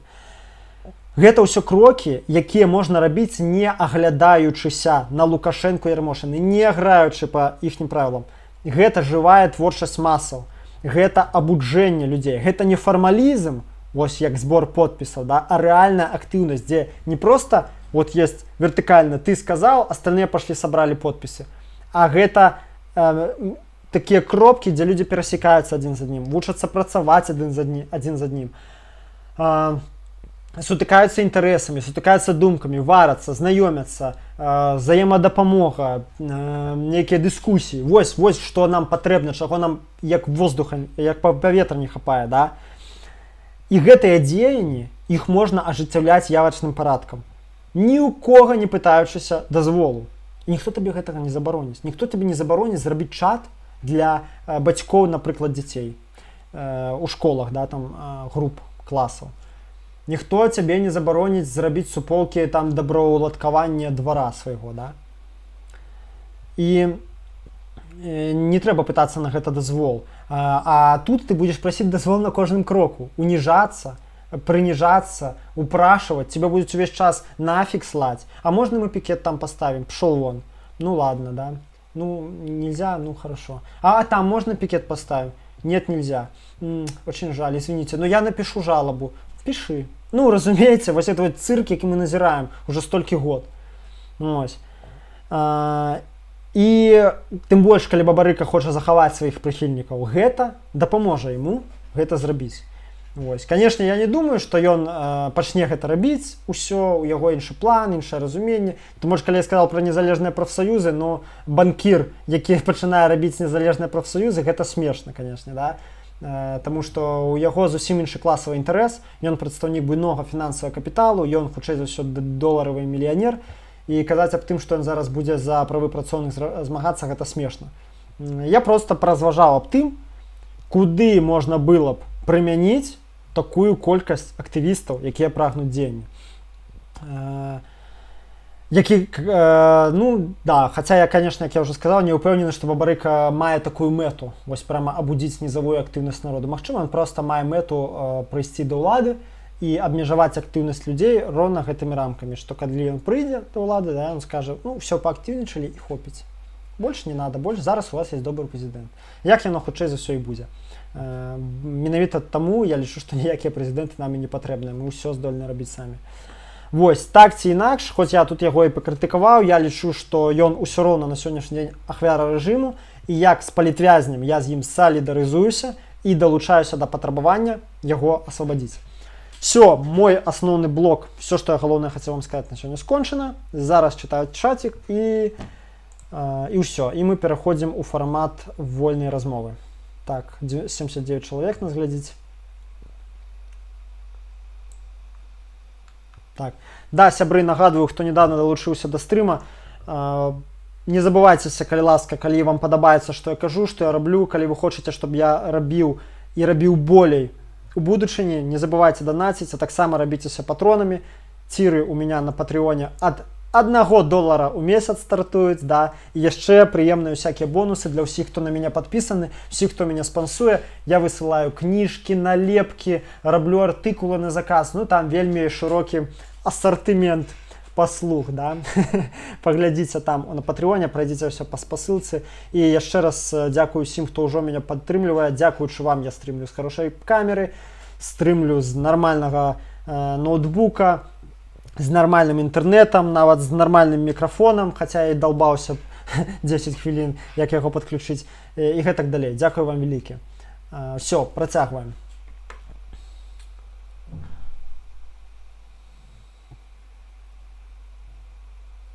Big Bear, данацім на журавіны. Так, менавіта. Яны яшчэ, ведаеце, так курвы хітра так размяшаюць, да, бяруць гэтую скрыначку і ставяць яе перад самай касай. Да? Ты ўжо ўсё купіў, тебе ўжо вроде як нічога не трэба ў краме, і тут ты такі праходзіш мімо касы, бачыш, журавіны, блін, і бярэш і траціш гэтыя 2 там, сколькі ці 3 рублі.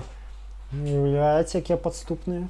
І ўсё, блін, маркетинг, все робіцца капіталістамі, каб мы капіталістамі з вуліцы Дзяржынскага ў горадзе Глубокае, каб мы расставаліся з апошнімі грошамі на іхнія журавіны.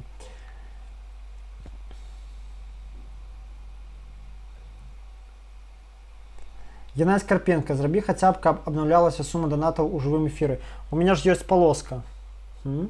Яна мусіць расці. За сёння, паглядзіце, яна за сёння мусіла вырасці. Я, калі ласка, калі шчыра, я не сужу, не сачу за ёй, блин, пачынаю ўжо загаворыцца. Я не сачу за ёй асабліва, там напісана, што гэта на Vimeo, аднак на Vimeo ўжо не актуальна, таму што зараз донаты прыходзяць на маё жыццё. Вось, дзякуючы вам, я ем журавіны.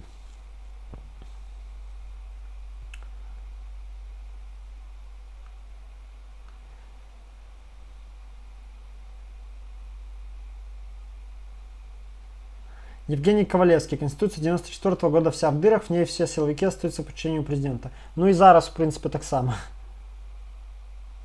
Ну и да, я згоден з Ангелінай, што, конечно, в ідэале патрэбная бы новая канстытуцыя. Да.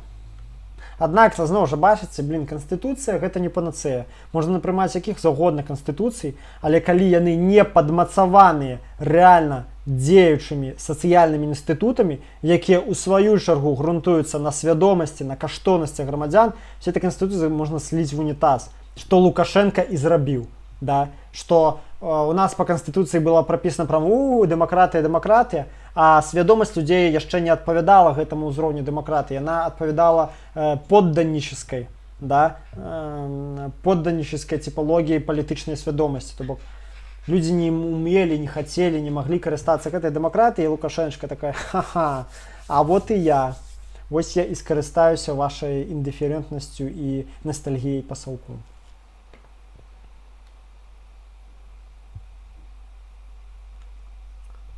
Нам патрэбная тактыка малых перамогаў, а не вялізных паразаў, кажа Дарога. Вось пра гэта я і кажу ўвесь час, все правильно.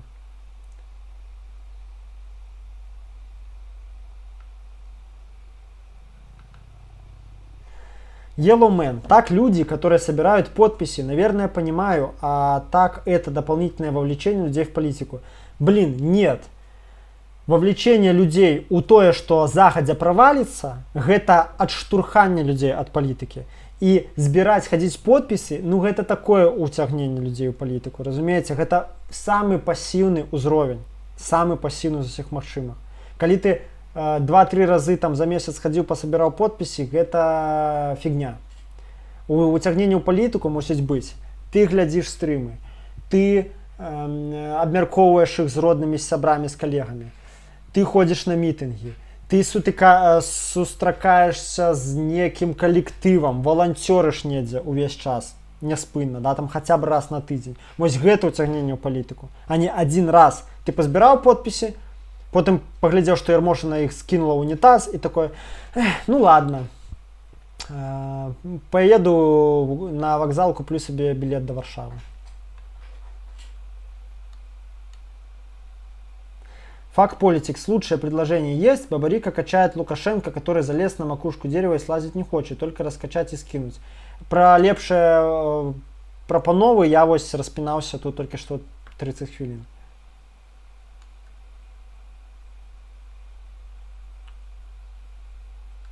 Геннадий Карпенко.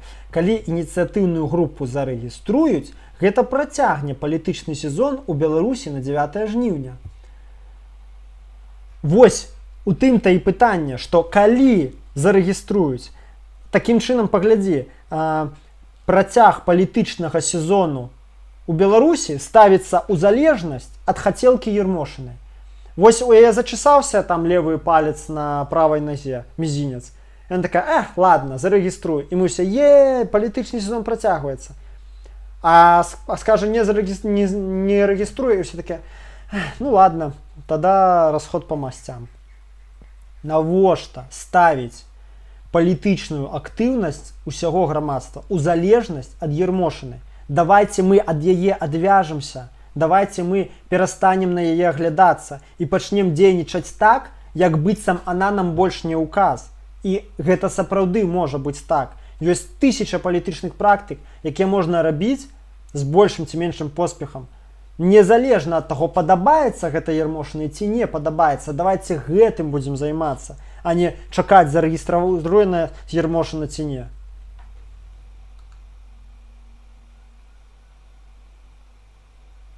Іван Сидоров, не может быть череды малых побед. Гэта не так. Яна была. Перамог было і нямала. І пакуль не будзе малых перамог, не будзе ніфіга.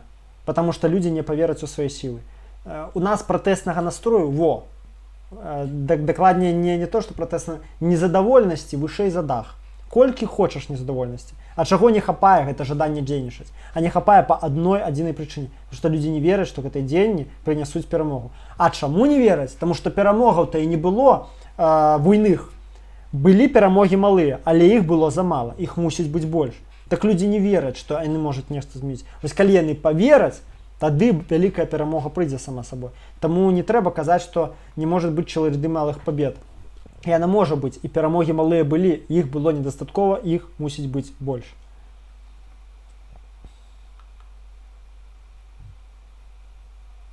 Про футбол ты забыл сказаць, што суддзі на старане праціўніка. Ну так, менавіта, вось добрае параўнанне. Што і мяч суперніка, які там магнітам прыцягваецца, у ім стаіць яшчэ магніт, і магніт у варотах суперніка, у браме.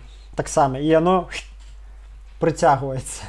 Ну, разумееце? І поле таксама належыць твайму суперніку, і суддзі належаць твайму суперніку, і яшчэ і правілы ён таксама піша. Ну, выйдзі, пайдзі, попробуй выйграй у него, я пагляджу, як у цябе атрымаецца. І пры тым, што, яшчэ да цябе ужо 10 команд яму злілі. І ты такой, нет, но у меня-то точно получится. Ну, поспеху. Дарога, чаму ніхто не кажа замест збору подпісаў пра забастоўку і сабатаж? Менавіта, я об гэтым і вяду размову. Комста Старх. Гэта рэферэндум на руку Луке. Ён ужо казаў пра намер змены Канстытуцыі, яно прост зробіць свой рэферэндум і абаснуе яго запытам у грамадстве. Лёгка. Вось вельмі верагодны сцэнар. Вось сапраўды Григорий Антонов піша, дзе гэтыя 200 000, якіх подпісы не прызналі? Ну вось дзе вы? Чаму яны не адстаюць? Дзе, не 200, ну хаця б 1000 чалавек перад ЦВК, які кажуць, да вы ахренелі. Рытарычнае пытанне. Іван Сидоров, забастовка это туфта. Ну, моцная, конечно, аргументацыя, асабліва калі ўлічыць, што амаль все рэвалюцыі апошні год праходзілі на фоне буйных забастовак.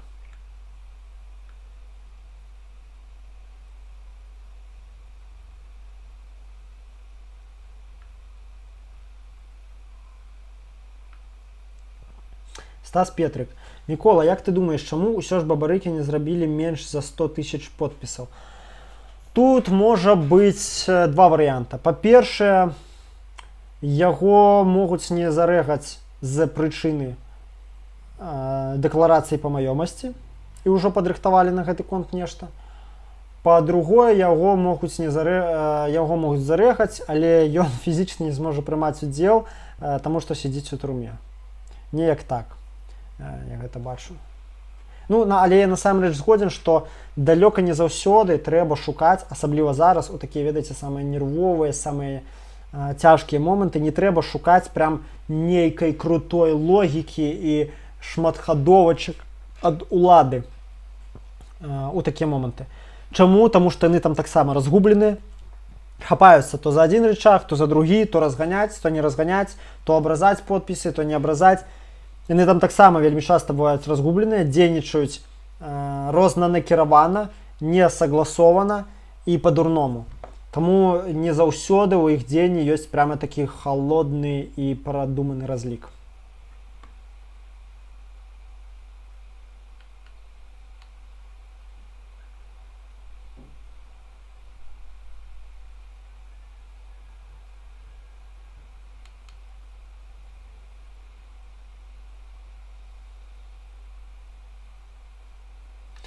АВГ ЧС. Блогер Павел Спивин в видео сказал, что Бабарика или безграмотный, или враг страны, потому что в Конституции 1994 года на 86 депутатов больше и они будут грабить страну. Что думаешь по этому поводу? Ну, будут яны рабаваць краіну ці не будуць, гэта залежыць ад нас. Калі мы пусцім іх на самацёк і дазволім ім без галоснасці, без празрыстасці рабіць усё, што яны хочуць, і не будзем кантраляваць іхнюю працу, і не будзем уцягнутыя ў палітыку на штодзённым узроўні, то, канешне, яны могуць там нешта рабаваць. А калі не, то калі мы будзем актыўныя, то ім гэта будзе рабіць нашмат цяжэй. Але, в прынцыпе, вы ведаеце мою пазіцыю, я як бы супраць парламенцкай дэмакратыі, уся ўлада мусіць належаць працоўным калектывам і органам самакіравання на месцах. Аднак мне, ў прынцыпе, відос Спірына пра Бабарыку мне збольшага спадабаўся. Калі Корнстарх. Калі Бабарыку не зарэгіструюць, ці хопіць часу кандыдатам аб'яднацца вакол ідэю байкоту і паспяхова рэалізаваць яе?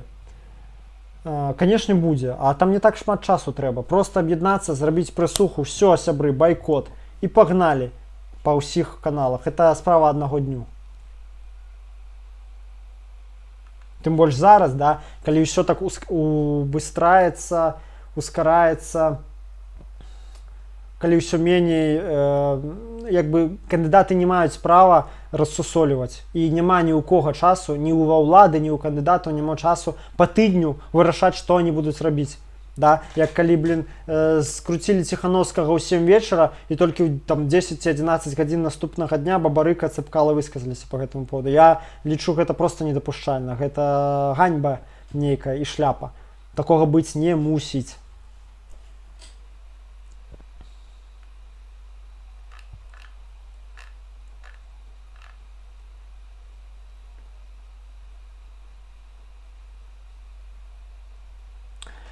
Дарога. Дарэчы, ёсць добры прыклад дапамогі тым, хто страціў праз рэпрэсіі працу. Чытаў на Тутбаі пра гэткую ініцыятыву.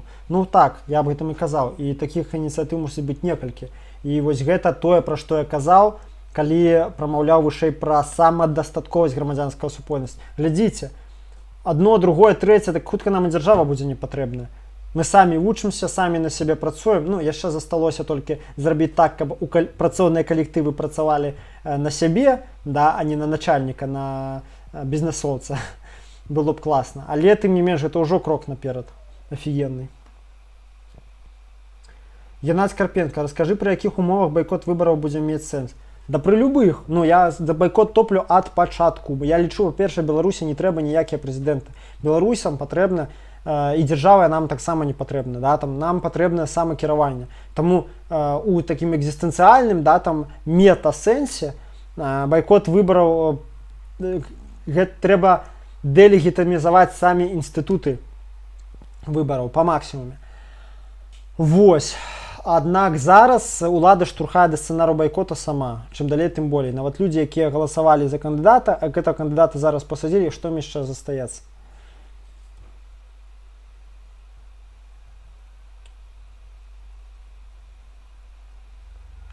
Так, Дарога. Мікола, не забудь прарэкламаваць мой канал.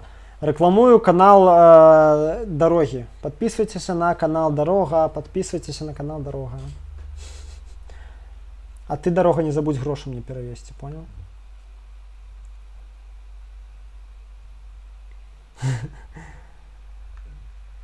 Биг Бер. А встреча с подписчиками? Это на конт чего было?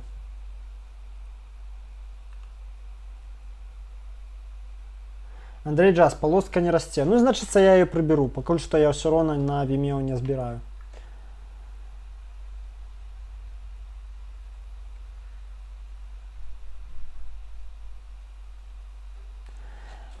Мистер Мэй, Калифорния. 2 липня 1937 года Сталин подписал шифрограмму об расстреле людей. Возможно ли использовать идею противостояния сталінізму, подразумевая лукашизм? Я думаю, не. Гэта не вельмі добрая ідэя, таму што гэта занадта глыбокі экскурс у гісторыю. Все ж таки занадта цяжкая нацяжка, ну так неправильно сказал, занадта складаная нацяжка, да, там прям параўнаць уже, конечно, там на відавоку падабенстве, але ўсё ж таки розніца велізарная, да, там прыроўнасць там лукашызм да сталінізма, і вось гэтыя бясконцыя адсылкі да Саўка, да Сталіншчыны, я думаю, іх таксама трэба ведаць меру, да, і не трэба нам зараз узгадваць Сталіна, каб супрацьстаяць лукашызму, бо Лукашенко і сам нарабіў дастаткова, каб не прывязваючы яго за Сталіна пачаць его гасіць. Алекс Кононов. Гражданская инициатива должна быть аполитична, как Грушевский сквер, например. Конечно. Формально, да. Але у Беларусі в умовах аўтарытарызма любое недзяржаўнае аб'яднанне людзей ужо з'яўляецца у пэўнай ступені палітычным, разумееце? Таму што яно не дзяржаўнае па факце гэтага. І мы ведаем на прыкладзе, там, на многіх прыкладах, да, што любое непалітычнае аб'яднанне людзей у Беларусі у лічаныя дні, калі не гадзіны, можа стаць палітычным. Тым больш, калі большасць супраць Лукі, большасць, і у гэтай апалітычнай ініцыятыве тоже яна будзе хоць фармальна апалітычная, але большасць у ёй все равно будзе супраць Лукі, калі не ўсе. Дык ідзе ж яна апалітычная. Апалітычная будзе толькі яе форма, да, каб не правакаваць рэпрэсіі раней часу. А па сутнасці будзе палітычная, бо яна уступае ў адносіны з уладай, і яна сама па сабе не дзяржаўная. Ну, вось. Таму так, фармальна гэтыя грамадзянскія ініцыятывы яны будуць апалітычнымі, а па факце палітычнымі.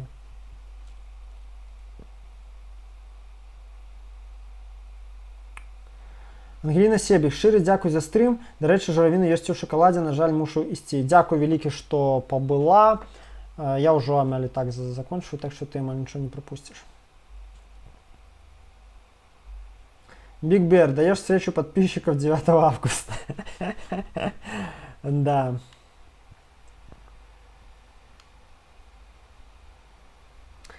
Биг Бер, дедок, расскажи, как попасть в Минск, когда его перекроют со всех сторон. Да ничего там не перекрыють з усіх боков. Що думаєте, закриють усе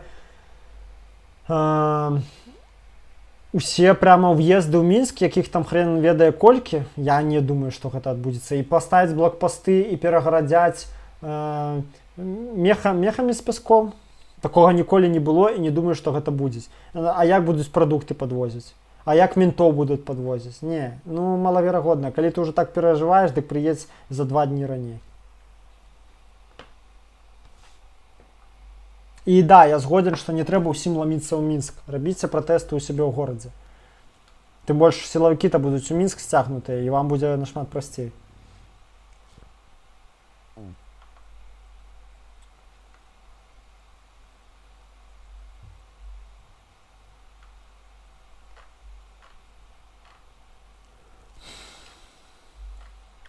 Yellowman, с 9 августа не уходить на работу. Ну, добрая ідэя. Галоўнае, каб астатнія падтрымалі.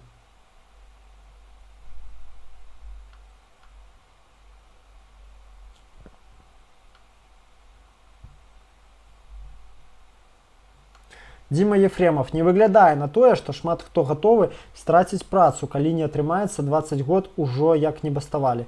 Абсалютна верна, таму што людзям на працы плацяць заробкі. Яны за гэтую працу трымаюцца. І аб гэтым якраз у мяне недавно быў вялікі пост у канале. Я таксама бачу, што на сёння гэта малаверагодна, аднак яшчэ наперадзе 1,5 месяц. І паглядзім, можа ўсё ж такі народ праявіць цуды салідарнасці. Будзем на гэта разлічваць.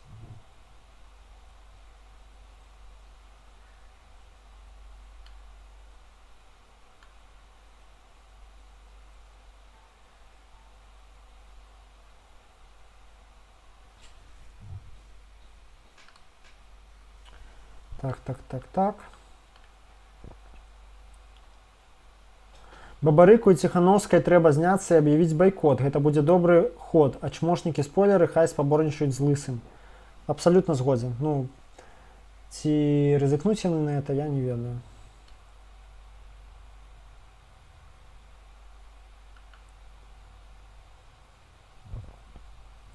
Наталья Богумилова. Как смотрите на вариант пойти на выборы и оторвать половину листика, где находятся подписи?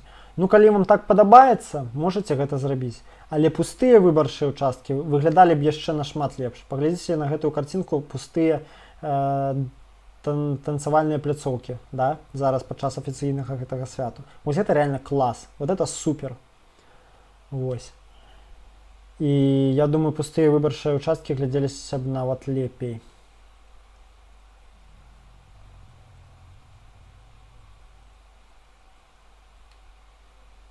Big Bear, как относишься к Михалку на сегодняшний день?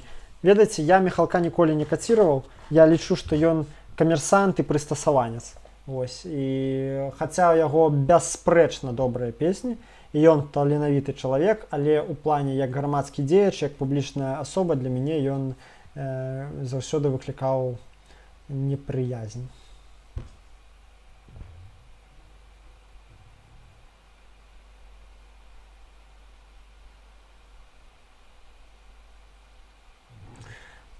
Мэр Май Калифорния.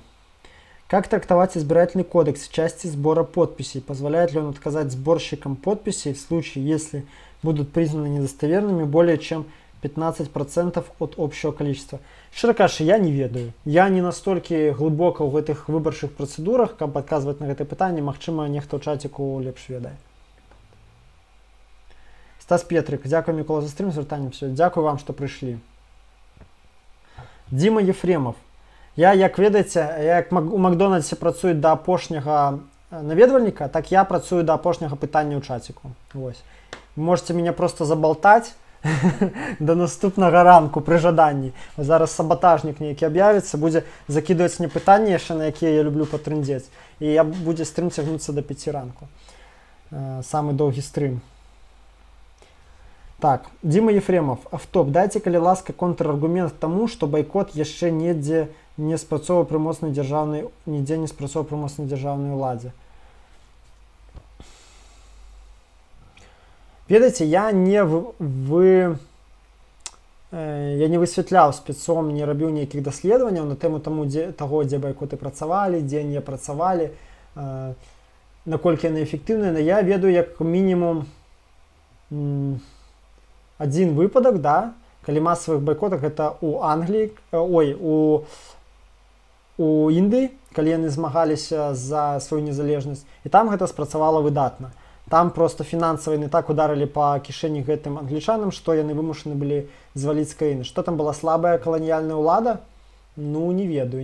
Яна была дастаткова сильная. Прынамсі, усе паўстанні узброеныя, там і паўстанне Сіпаю, астатнія супраць ангельскага уладарніцтва, яны былі пераможаныя. Вось, і калі кажуць, што байкот ніколі не спрацаваў пры моцнай дзяржаўнай уладзе, то давайце пакажыце канкрэтныя кейсы, дзе байкот не спрацаваў. І я вам найду 1001 адрозненне гэтых кейсаў ад сітуацыі ў Беларусі. Вось. І я вам скажу, што я не ведаю, магчыма, ён не спрацаваў у іншых краінах.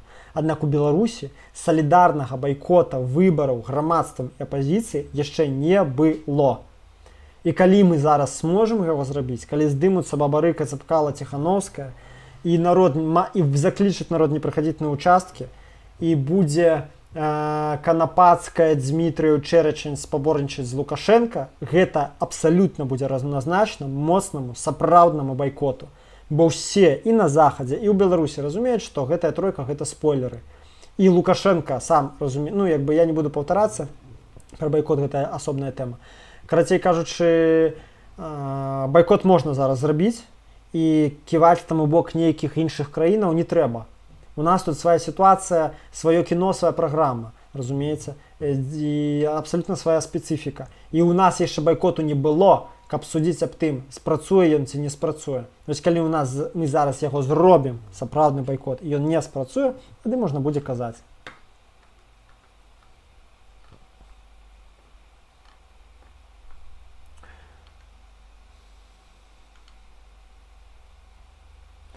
Геннадий Карпенко, дзякуй за стрим і адказы. Іван Сидоров, што Мікола о Зеноне скажаш? Не кацірую я Зенона. Думаю, яму з ягонымі парадамі даўно пора ўжо супакоіцца. Сядзіш там, сядзі. Евгений Ковалевский. Нужна ли нелояльным силовикам инструкция, как вести себя 9 августа? Не, потому что мы не ведаем их специфики службы, не ведаем, як яны лепей за нас ведаюць, якім паступаць. Мы не ведаем, якім паступаць для того, каб і бяспеку захаваць, і супраць людзей не выступіць. Няхай яны самі рашаюць, няхай яны самі, калі такіх сілавікоў рэальна ёсць крытычная маса, няхай яны самі гуртуюцца, выступаюць і вырашаюць, як ім весці сябе 9 жніўня. Мы тут ім не дапаможцы. Люблю хоккей. Привет, где ты учился и кем сейчас работаешь? Я вучыўся ў юрыдычным каледжы БДУ, скончыў яго, таксама скончыў сумесную праграму Еўрапейскага дзяржаўнага універсітэта і універсітэта Вітаўта Велікага па спецыяльнасці World Politics and Economy, сусветная палітыка і эканоміка. Вучыўся 2 гады ў Вільні, 2 гады ў Каўнасе, зараз у мяне 2 дыплома, 2 ВНУ, спецыяльнасць, як я ўжо сказаў, сусветная палітыка і эканоміка. Вось. А дзе працую зараз? Працую, моя такая невялічкая падпрацоўка, гэта журналіст і СММшчык у Новым часе. Аднак асноўны мой род працы гэта вось тое, што я зараз раблю. Я раблю відэа, контент, займаюся блогінгам.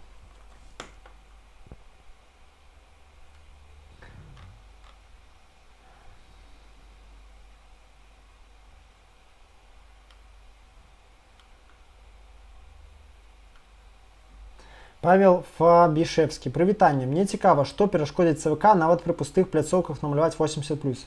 Опять 25. Ну зразумела, што яны намалююць колькі заўгодна. А што толку, калі у іх няма манаполіі на інфармацыю? Гэта як зараз МУЗ намалявала 300 000 удзельнікаў масавых мерапрыемстваў. І што? Ну і што з таго, што яны намалявалі? Усім жа нам трэба паказаць, каб усе бачылі, што выбары нелегітымныя, улада нелегітымная, інстытут выбараў не працуе, і адпаведна гэта ўлада больш не можа ні дня знаходзіцца на верхушцы.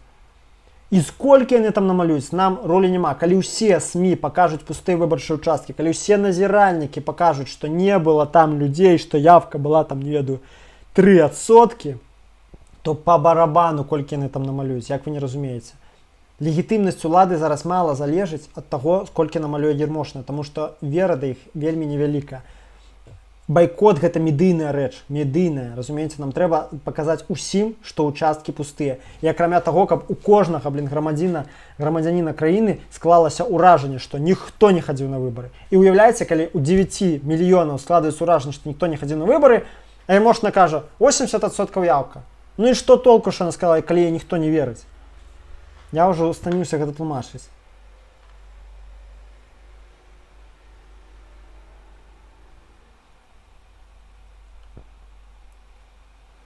Алекс Кононов. Как защитить революцию? Какие уроки нужно извлечь из этих событий? Оборонить, блин, это такое широкое питание. Калі коротко, лепш за ўсё рэвалюцыя абараняецца, калі на руках у людзей ёсць зброя. Это па-першае. А па-другое, мусяць быць моцныя, рэвалюцыя мусіць пабудаваць моцныя сацыяльныя інстытуты грамадскай супольнасці, якія не дазволяць новым узурпатарам захапіць уладу.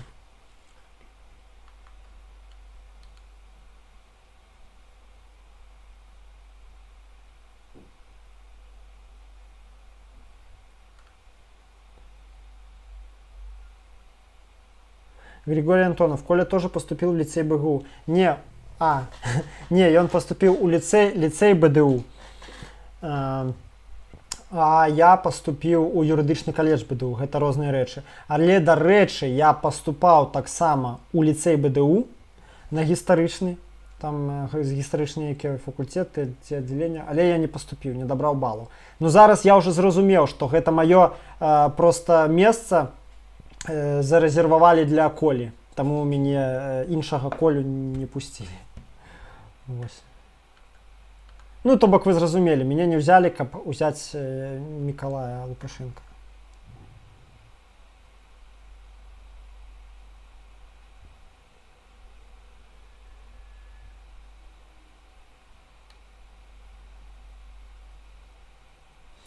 Дарога, дзякуй. Алексей Шостакович, как оцениваешь влияние церкви на нынешнюю выборную кампанию? Да ніяк. Просто ніяк. Калі яно ёсць, дык папраўце мяне, я пакуль што яго не бачу. Як звычайна, царква, наше аддзяленне РПЦ недзе на перыферыі падтрымцы ўлады, недзе ў фарватары. Да, мне падаецца, у нас не такой вялікі аўтарытэт, як у той же России. Так. АВГ ЧЕС. В компании Европейская Беларусь есть активист Арсений Дедок. Это твой родственник? Так, это мой родный. Ну что, сябры? Спадзяюся, все пытанні, все скончили со своими пытаннями. Ох, блин, мы нормально так сегодня попрацавали з вами. Патрындзелі 2.15, 2.14. Дзякуй вялікі ўсім, хто быў сёння, сябры. Вельмі рады, што у нас сёння нормально так было на стрыме. На жаль, шмат хто з нашых блогераў сидзіць. І не так много нас засталося на волі. Я маральна да пасадкі давно ўжо падрыхтаваўся. Саломку таксама падсцеліў там, дзе трэба. Дасць Бог, мой тэлеграм-канал будзе весціся, пакуль я сижу, YouTube наўрад ці, але сачыце за тэлеграмам. Я буду вельмі вам удзячны, калі вы мне дапаможаце фінансава, але лепей за ўсё падпішыцеся на Patreon. Гэта дапамагае мне рэальна рабіць то, што я раблю, і быць на плаву. Калі не можаце, нічога абсалютна страшнага, вашай афігітельнай дапамогай будзе, калі вы паставіце мне лайк, подзеліцеся з пасылкай на гэты стрым са сваімі сябрамі, знаёмымі. Я зараз яшчэ выражу лішне, да, там у пачатку гэтую возню з мікрафонам. Вось. І проста будзеце актыўнымі, будзеце глядзець, данаціць не толькі мне, а іншым незалежным блогерам, выходзіць на пратэсты, даваць інфу ў тэлеграм-каналы незалежныя, падтрымліваць. Давайце рабіць гэта ўсё разам. Ўсё у нас будзе класна, мы абавязкова пераможам цемру, бо праўда на нашым баку, а іншага быць і не можа. Дзякуй вам вялікі за стрым. Усім добра, крытычнага мыслення, но пасаран, стоп таракан.